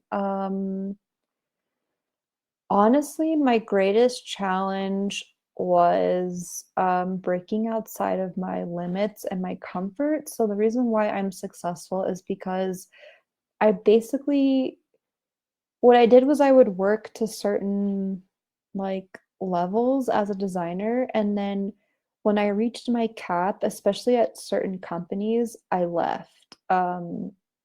That was, like, my master move as a designer is when I learned everything I had to learn from a company, from a situation, I found, like, the next challenge where I could grow into that role. So, I've always been kind of pushing myself in terms of that vertical growth, so I've always been designing outside of my level, and then I've always been looking for, like, the company, like, the manager, the team that I could really learn from, and that's really the reason why I've been very successful is because I have worked with some incredible designers at some incredible places, and that's really helped me grow as a person. So it's honestly having that drive and that determination to kind of break my own limitations and not really settling on like where I'm at. It's like I always want to be better. So that's kind of why I'm still a designer and why I've been very successful is because I just kind of keep improving and kind of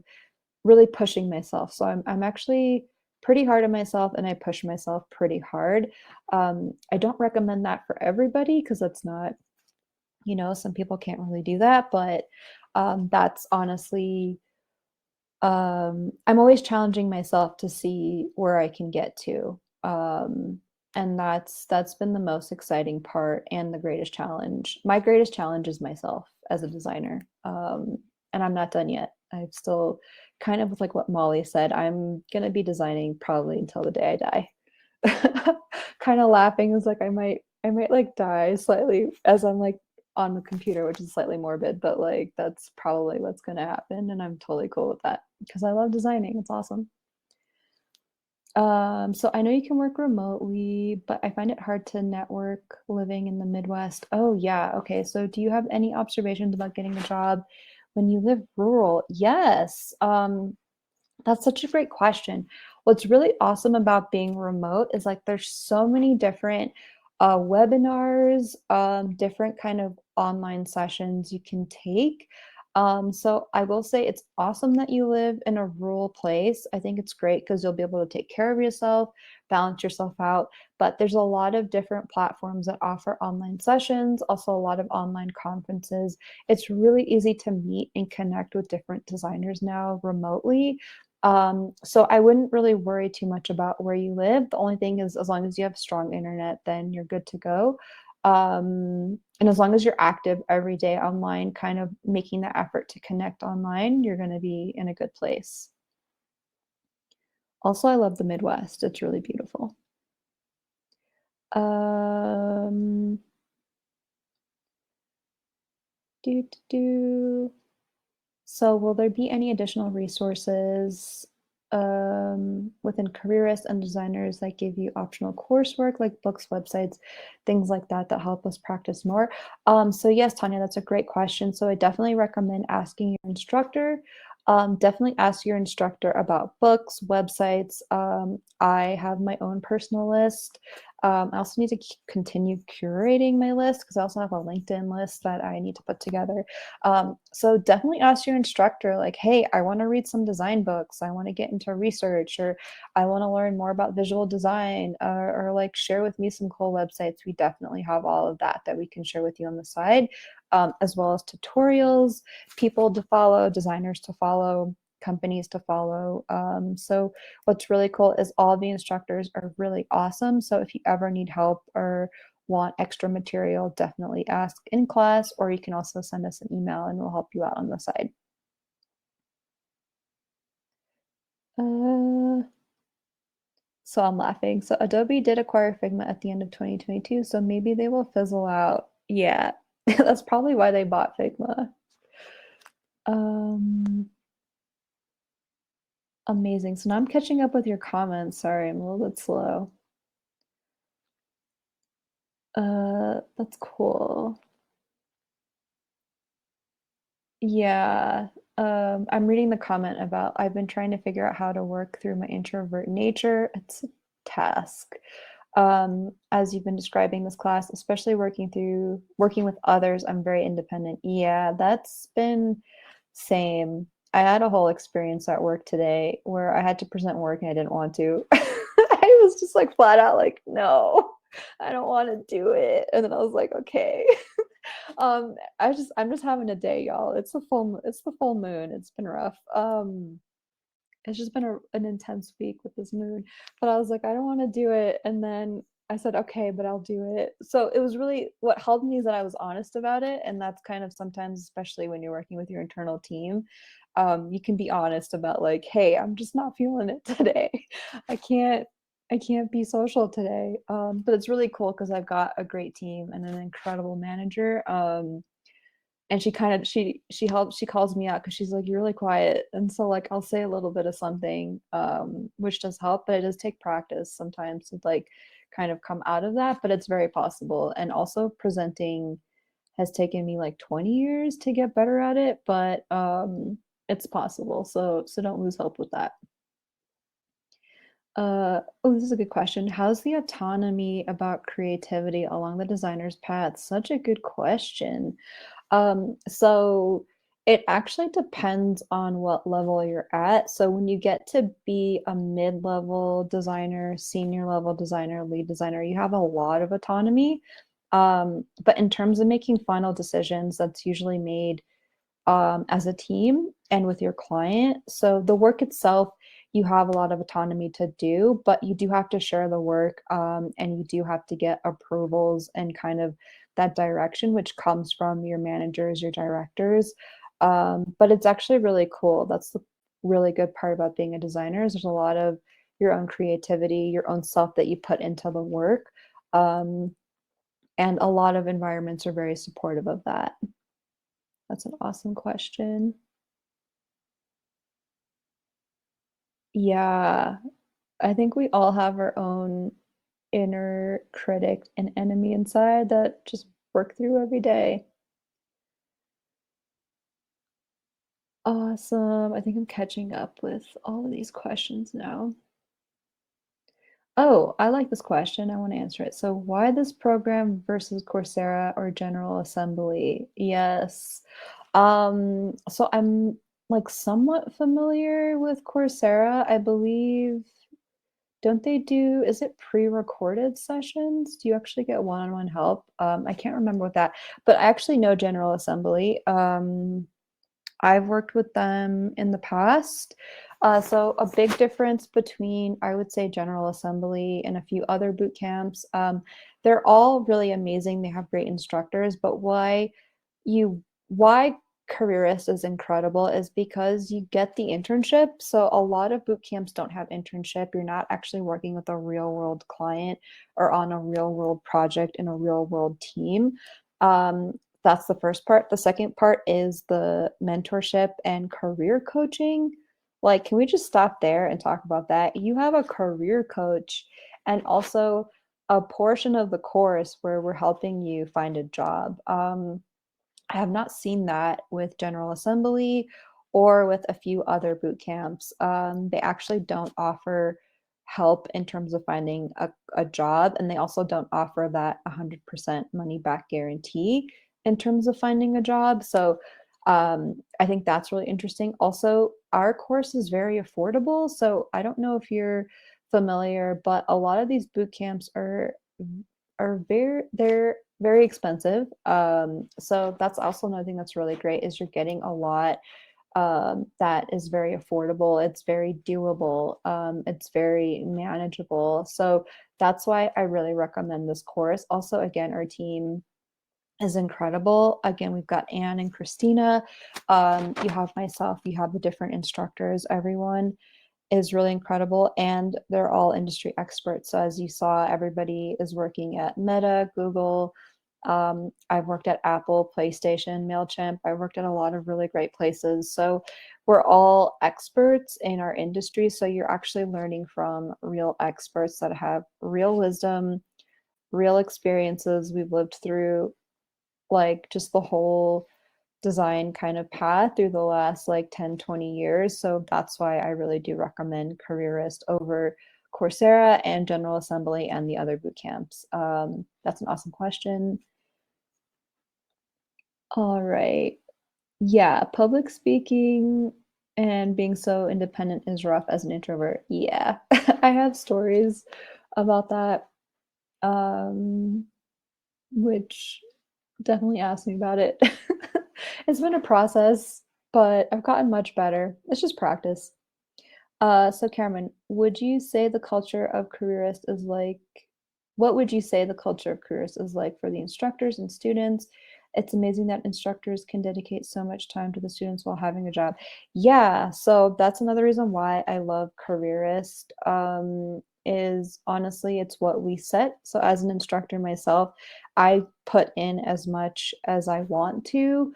Um, and we're all very much supported. So for me, yes, I have a full-time job and I also am an instructor. I put a lot of hours in because I really care about all of you. So I really care about being an instructor. I really want to help out. I want to pass my wisdom. Honestly, the reason why I'm an instructor is because I want to kind of share the experiences of what to do and what not to do. So you kind of have a better experience as a designer like yourself. So that's why I'm a designer. But yes, our instructors do have time to dedicate. Some of us can dedicate more than others. It just kind of depends. It's flexible, but the culture at Careerist is really awesome, very nurturing, very caring.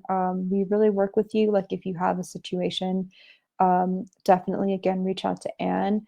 I think what's important for all of you to know if, for example, you fall behind on your work assignments, if you're struggling, just reach out as soon as you can. That's actually one tip I have for all of you on this first day. If you're having any issues, reach out to Anne, reach out to the support team so that we can help you immediately so you don't fall too far behind because there are options. There's a lot of support for you here at Careerist. So definitely take advantage of that and always ask the design wisdom questions because all of your instructors have been designers for a really long time. We've got a lot of wisdom. So just like get it out of us so that you can learn yourself and how to apply being a designer and how to be a very successful designer. Awesome. Okay, cool. No one-on-one help with Coursera. See, there you go. Oh, they're pre-recorded sessions. Okay, that's what I thought. Yeah, I mean one-on-one live sessions. I'm sorry, I'm super biased. I mean, it's so great to talk to a person um, live, especially if you're remote, like our friend in the Midwest, rural place, not everybody has access to, large cities being around a lot of people. So it's so great being remote because you can all be connected with each other. So it's super cool. Yeah, a lot of boot camps do not have internships. And our internship is really cool. We have one starting up soon, and the client and the product is like really cool. So that's all I say because it's a surprise. Oh, cool. They do peer reviews and Adobe XD usage for free for a few months. Oh, that's cool. That's good to know. Yes, mentorship. And you get to hang out with really cool people, so why not? Hey, why not? All right, cool. So I finally caught up with all the messages. I'm really glad. I apologize, I was a little bit slow. All right, so we're gonna get into, yeah, I'm biased. The instructors are really awesome. Um, yeah, especially Erin's really cool. May is amazing. Jonathan is amazing. Um, yeah, they're Senia is amazing. Everybody's really amazing, really special. Okay, so if nobody else has any more questions, these are good questions. We're gonna get into our design practice. I believe that's what's next. Yeah, so we're gonna get into Figma. I'm gonna see, I have to remember to do this. So I'm gonna introduce you to Figma. Oh, I have to actually put up, I need to take this chat out so I can, awesome. So I'm gonna share my screen. We're gonna have a little FigJam activity. Um,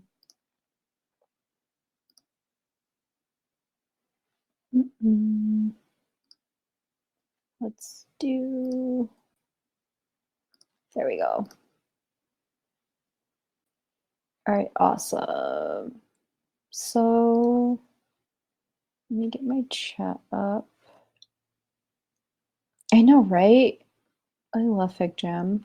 I love jam and I love figs, so works well. Can you guys see my screen? Can you see what's going on? Awesome. Okay, so we're going to be doing a little activity. So this is FigJam. So one thing to kind of keep in mind is there's Figma. So Figma is the design side where you actually do all your work, all of your design files, and then there's like a collaboration, mapping, brainstorming strategy side, which is called FigJam. So that's what we're using in here.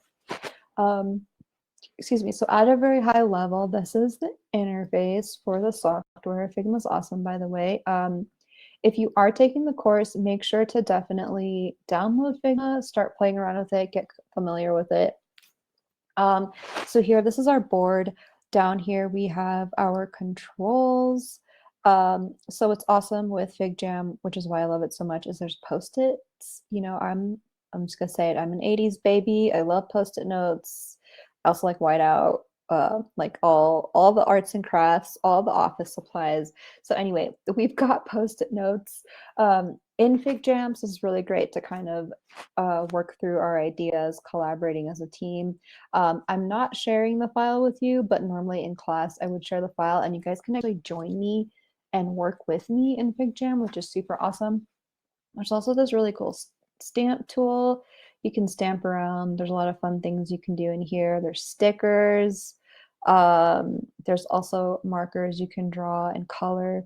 We're not going to get into all of that, but anyway, this is one part of being a designer, which is a lot of visual digital arts and crafts. So we're going to get into it. So we're going to be doing a problem solving brainstorm. So this is kind of to help you think about how to shape problems, how to kind of solve problems. So what we're going to do is we're going to brainstorm some everyday problems, which I'll tell you the topic in a moment. And then from there, we're going to pick one of the problems together collectively.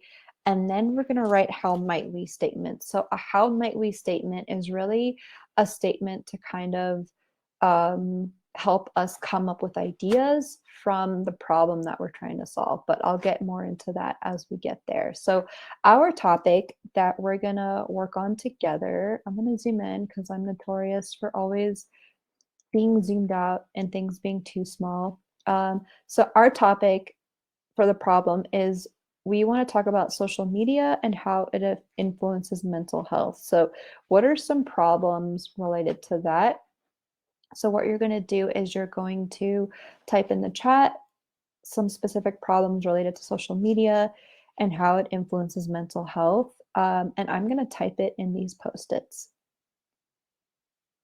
Yes, girl, Tasha, what's up? uh, man. I miss office supplies. That's the one thing about being remote. I miss office supplies. The free office supplies are so great. Uh, yeah, post-its. I just like to draw and do arts and crafts. That's really why I'm a designer. All right, cool. So, yes, awesome. So, comparison with others, put that in here, which I'm just going to slightly adjust my screen because my chat's getting cut off. So, don't mind me. I'm always adjusting.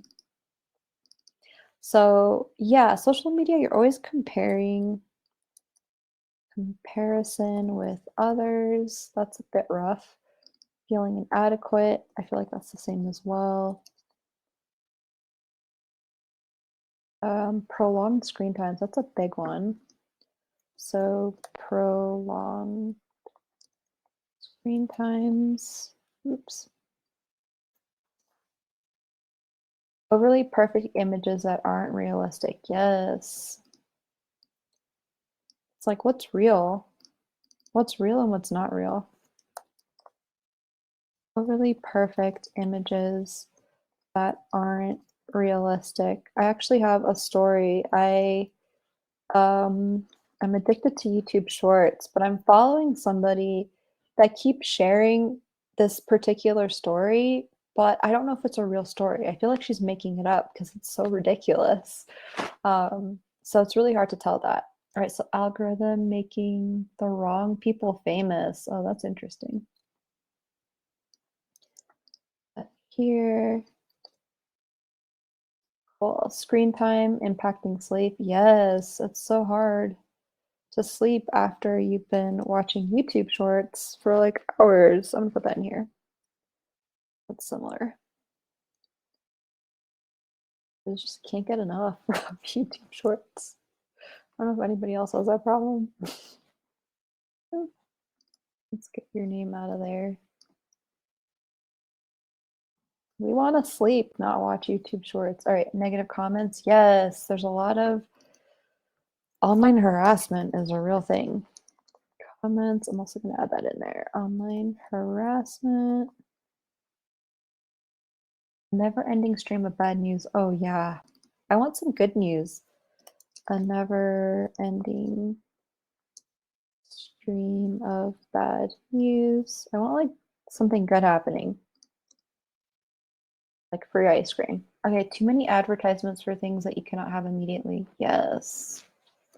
So too many advertisements for things that you for things that you cannot have immediately. Especially if you're like following like food. Um Low key, I wish I was a chef. But every time I see food, I'm like, man, I wish I could eat that right now.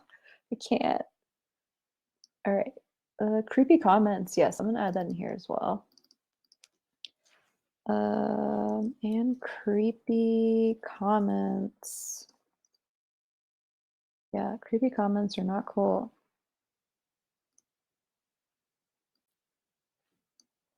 A constant comparison to others based on likes and follows. Yeah, that's a good. I'm gonna add that to the comparison with others. I'm actually gonna include that here. And then romanticizing a perfect life and image that is unrealistic and discouraging. Ooh, that's a better one. Sensitive contents. Yeah, I feel like the media has gotten to be. I've noticed a change recently. I don't really know what's going on, but yeah, I'm noticing like really explicit content coming out, which doesn't feel too good. Write that as there. I'm going to say explicit content. Explicit, sensitive content being created. Content overload, totally. Overstimulation too. Content overload. I'm going to add overstimulation. Your poor brains. You need to be nicer to our brains. Creates hyperfixation on usually negative aspects of yourself. Yes, there's definitely some subliminal stuff going on online. Bullying, yep.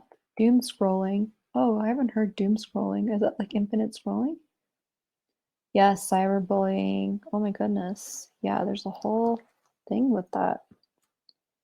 I'm gonna do cyberbullying with kids and teens, especially children are really being um, targeted these days, which is really, it's a little scary. Absurd, dangerous trends for attention. Yeah, I've been noticing that actually with YouTube. I'm like, what are these trends? Also, where do the trends come from? I'm like, who sets this trend? Uh, yeah. I think it's also like the cinnamon. I don't know. There's so many trends, and I'm like, where does this? How? Less real-time socialization, false sense of being with others. Yes, these are so good. So less real-time socialization and false sense of being. It's like just, yeah, loss of self, like your real self. Yeah, you can't be present with the moment, constant need to clout chase, addiction to likes, misinformation. That's a good one. I think just general addiction, but addiction to likes. And I do like this also censorship of information as well. There's a lot of censorship I've noticed, especially on Twitter. So misinformation and censorship, I'm adding that in there.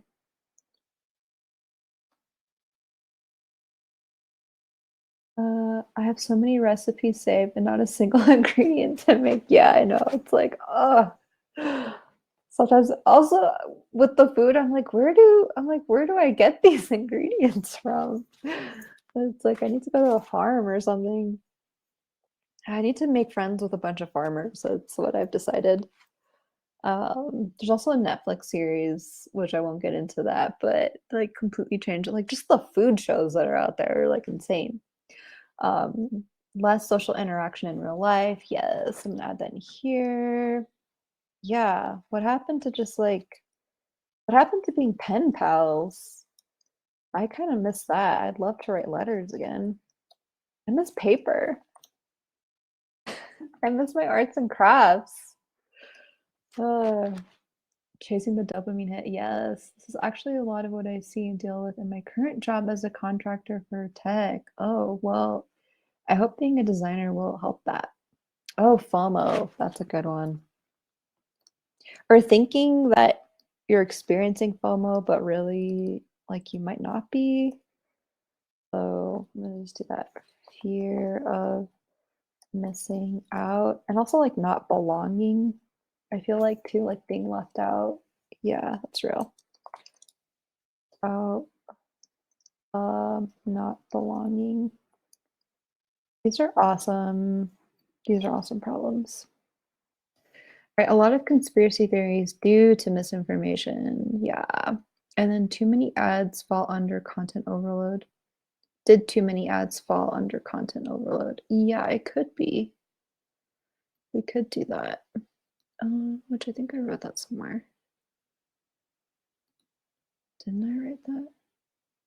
Do, do, do. I thought I wrote the ads. I guess I didn't. Let's add that in here. Too many ads. It's just too much. And then you also have to pay to remove the ads. It's so rude. All right. Doom scrolling is when you scroll through social media compulsively. You can't stop, even when you realize you probably should. I might be speaking from experience.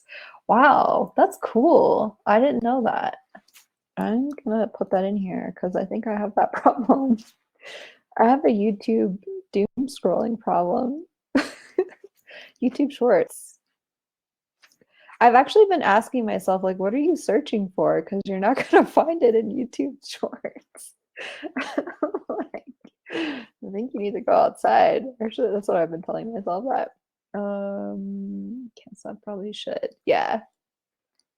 It's like that voice of reason that's like, I think you should go outside and stop watching all these shorts on food, how to make sandwiches. Yep, oversharing. That's a big one. All right, so these are awesome problems. I'm gonna stop here because then we're gonna get to the next part. Um, Oversharing. Oh, okay, cool. Well, I'm glad I added that back in. Thank you. We've gotten bad about oversharing as social media and tech progresses. Yeah, there's a yeah, sorry. Um, I was fine, and then YouTube Shorts happened to me, so I'm trying. It's gotten better, but then not. It just depends on what's happening during the week. It's really just food. I mean, let me just be honest. It's like I just like learning about food and recipes. It's really what my YouTube Shorts is about. Um, Instagram Reels are like my kryptonite. Yeah. I'm not on Instagram anymore for that very reason. Thank God. I got life back when I closed my Instagram and Facebook account. So I'm gonna put that here. Okay, so now I'm gonna group because I think we have some similar things going on. Feeling adequate. I do like this like lost sense of self, and then also comparing yourself, feeling inadequate. I'm gonna group that together. So I'm gonna group our problems together, and then we're actually gonna pick one, if possible, maybe two, and we're gonna write how might we statements. Oh yeah, identity crisis. People are starting to look the same and do the same things. Yeah, I'm gonna add that in here. Or it's kind of like we have to look to others to know how we should act, but that's not true, you know. We should all like be authentic within ourselves. Notice that lately. It's really intense. So people are starting to look the same and do the same things. Yeah, so that's kind of part of put like the little self bucket. All right, let's see. I want a circle. Cool. Creating little clusters. Oh, that's way too small. I like it with FigJam. If you like type or really type text, it says like ginormous. That to me is like really hilarious. Oh, but my circle is not ginormous enough, so let's fix that. I need my circle to be by ginormous. Okay, cool. Self. I'm gonna say lost sense of self. I think that's like really big. The influence violent content has had on children and younger generations. Yeah. Kind of goes back to that explicit content. It's just like, whoa. I'm actually going to group that. There's a lot of just violence and negativity that's really um just doesn't. Also, I'm going to put the FOMO with lost sense of self because it's also telling you like you're being left out, which is just not cool. Never ending stream of bad news, and put that here. Also the contents overload. We've had a few buckets like that. Oh, here we go. Ooh. Let's see if I can actually, okay, sorry, I have to zoom out. Put that here. And then I'm getting clusters. That's what I'm doing. I'm just grouping like problems that we talked about. So I'm gonna say I'm just gonna put violence. Let's do that. It's like a Yeah, violent, negative experiences. I'm gonna put this here with the dangerous trends because that's kind of what I think. And then spending too much time that leads to stress. Yes. Can't sleep. Yeah, put that here. Misinformation. I feel like the doom scrolling is gonna be here as well. Oh my gosh, that's just like really, it's funny and sad. I didn't know it was called doom scrolling, so thank you for teaching me something. Here we go. Um, yeah, Les just can't be a human anymore, which is really sad. All right, so now we're gonna pick a problem to actually go ahead and write a how might we statement for. So what bucket do we want to kind of go with? We can do a sense of self, we have the violence bucket, and then we also have this prolonged screen time, spending too much time. Also put addiction to likes here.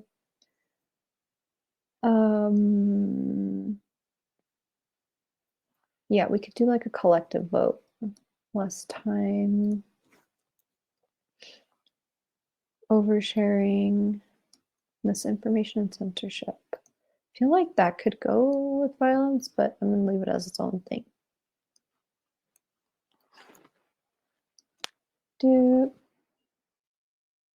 I've got one vote for the violence negative content, which would be a really cool feature to work on. For that, the bucket alone covers a lot of grounds. Yeah, it really does. So let's go with that because I think we're also running out of time. My apologies. I'm notorious for long lessons, but it's because I like hanging out and answering your questions. So I'm gonna do just over do prolonged screen times and over it's gonna cut off. Just say like over stimulation. Physical health. Long lessons are awesome. I know, right? But you guys probably have to go to bed. So do I. All right.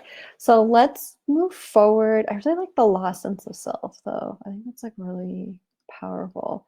That's like philosophically deep. And then the violence is just like, yeah, we need to talk about that. So let's do the violence one. I'm going to put a little stamp so you can kind of see what's going on here. That's my vote. It's so tiny. All right, so I'm gonna actually drag this down, move this around because I need more space. I don't know about you guys, but I need some space in here. I'm gonna copy this. And then, so we're going to work with violence. There's a lot of things going on. So let's see if I can put this together. You're large. Okay, so, ooh, okay. Negative aspects of yourself, encourages dangerous trends, explicit content, never ending stream of bad news. So, social media encourages violent, self aggressive behavior. I'm just rewriting this so we can have it all together. And sorry, it's tiny. Let me try to make this bigger so you can see what I'm doing. Ooh, come on. I know you want to get bigger. Oops, let's fix that. Let's do it in a section, give it a color. And then let's get this in here. Okay, cool. So social media and oh goodness. Thank you. Social media encourages violent, self-aggressive behavior.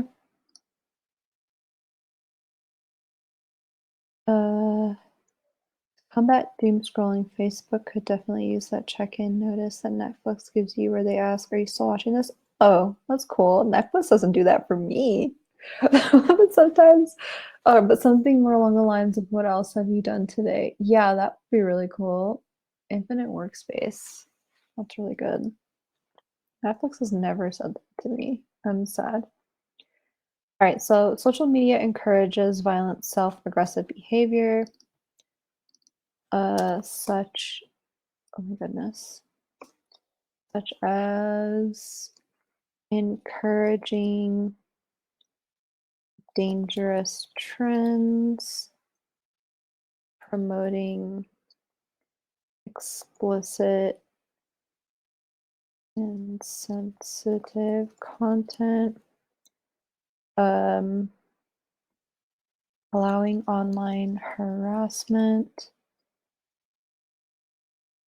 So I'm gonna put creepy comments, cyber bullying, teens and kids.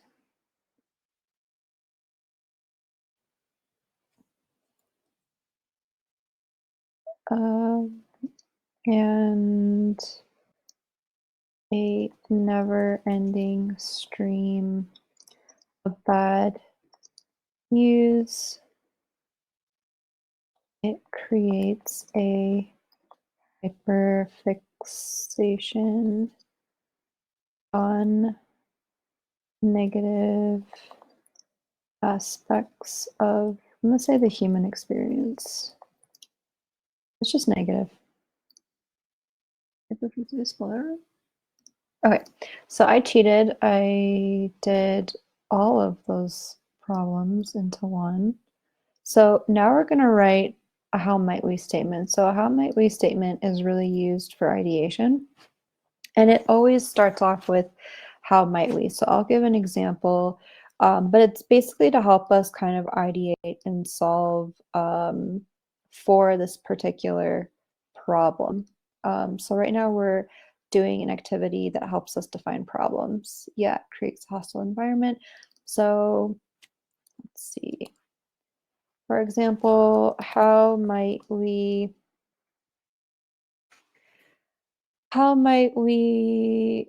um, create a feature that removes online violence, for example. So that's how a how might we kind of works out. So it should be as broad as possible. That one's a little bit specific, so we'll try to get more high level. But what are some how might we statements we can write based off of this problem statement we wrote? Also, hint, hint, this is your first homework assignment, which is going to come next week. You'll be writing problem statements and how might we's as well. So this is kind of like a little introduction. So I'm going to put this in here, problem statement. Cool. So does anybody want to take a pass at writing a problem statement with me?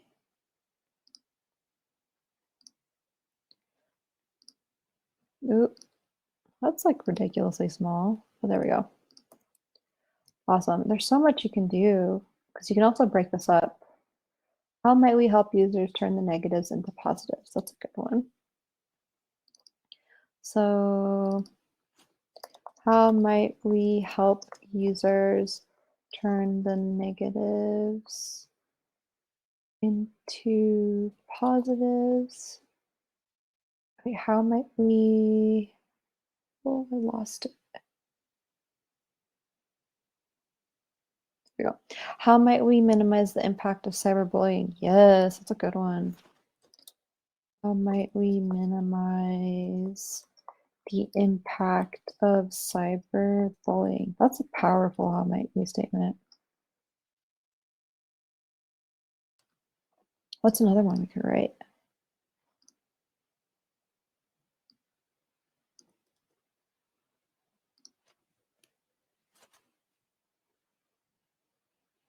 I like how you're all talking about like different features. It's really cool. That's exactly the way it goes. Let's see, can we write one more and then we can cut it short because that kind of took a long time. Everyone's like, I need dinner. Okay, so how might we, how might we minimize the influx and accessibility of negative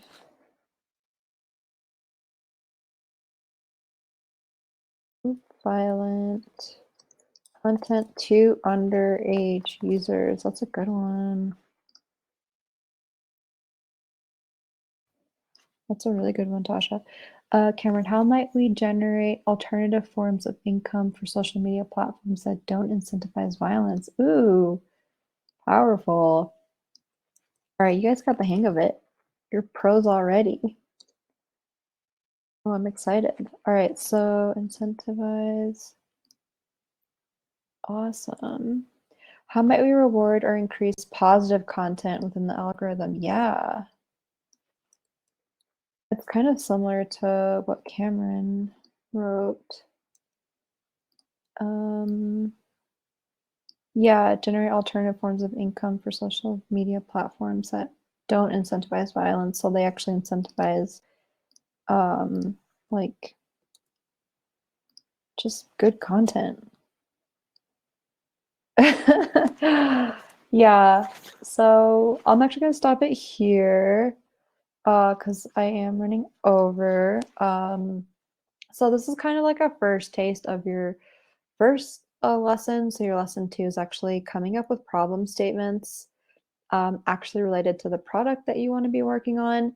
Um, and then finding out that main problem statement and then writing your how might we's, because what's awesome is this is going to help you think through kind of what you're saying, generate new ways of thinking so that you can come up with different solutions that you can build out within a specific experience. So this was awesome. I hope you guys had a lot of fun. Um, Cool. So I'm gonna get back um to our slides if I can remember how to get there. And then oh, I took my chat out. Let's see if I can bring that back in here. Yay. Okay, cool. Can you see the slides?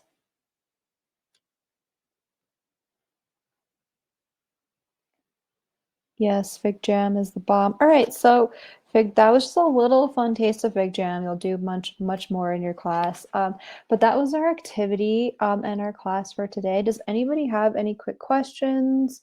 Again, if you have any questions, feel free to reach out to the advisor team at Careerist.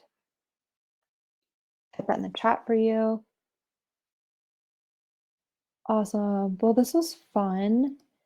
So again, kind of to quickly call this out, your next lesson, which is going to be lesson two, you're going to be reviewing the basics of product development and design thinking.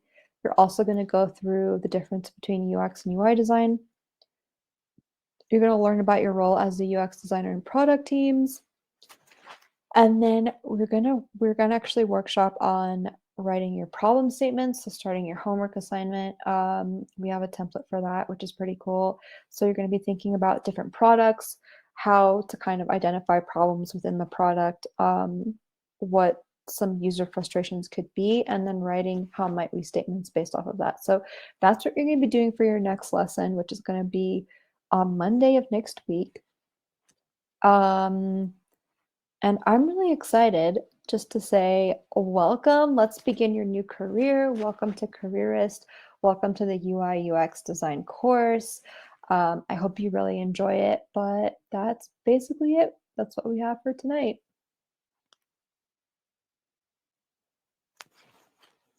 I hope everybody has a good night. Um, I hope you enjoy your dinner or sleep time wherever you're at in the world. So yeah, prepare for next week. It's going to be awesome. I'm glad. I learned a lot too. I learned about doom scrolling. I feel so much more conscious of that. So this was awesome. Yeah. I will do my best to get off YouTube Shorts.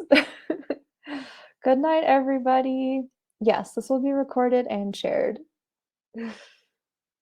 Uh, it's honestly because I just have like a food addiction. I think food is so wonderful. Good night. We'll see you next week. Take care. Also, hope you have a good weekend.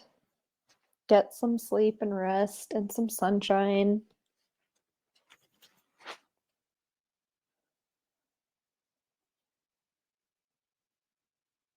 Thank you. All right, cool. Bye.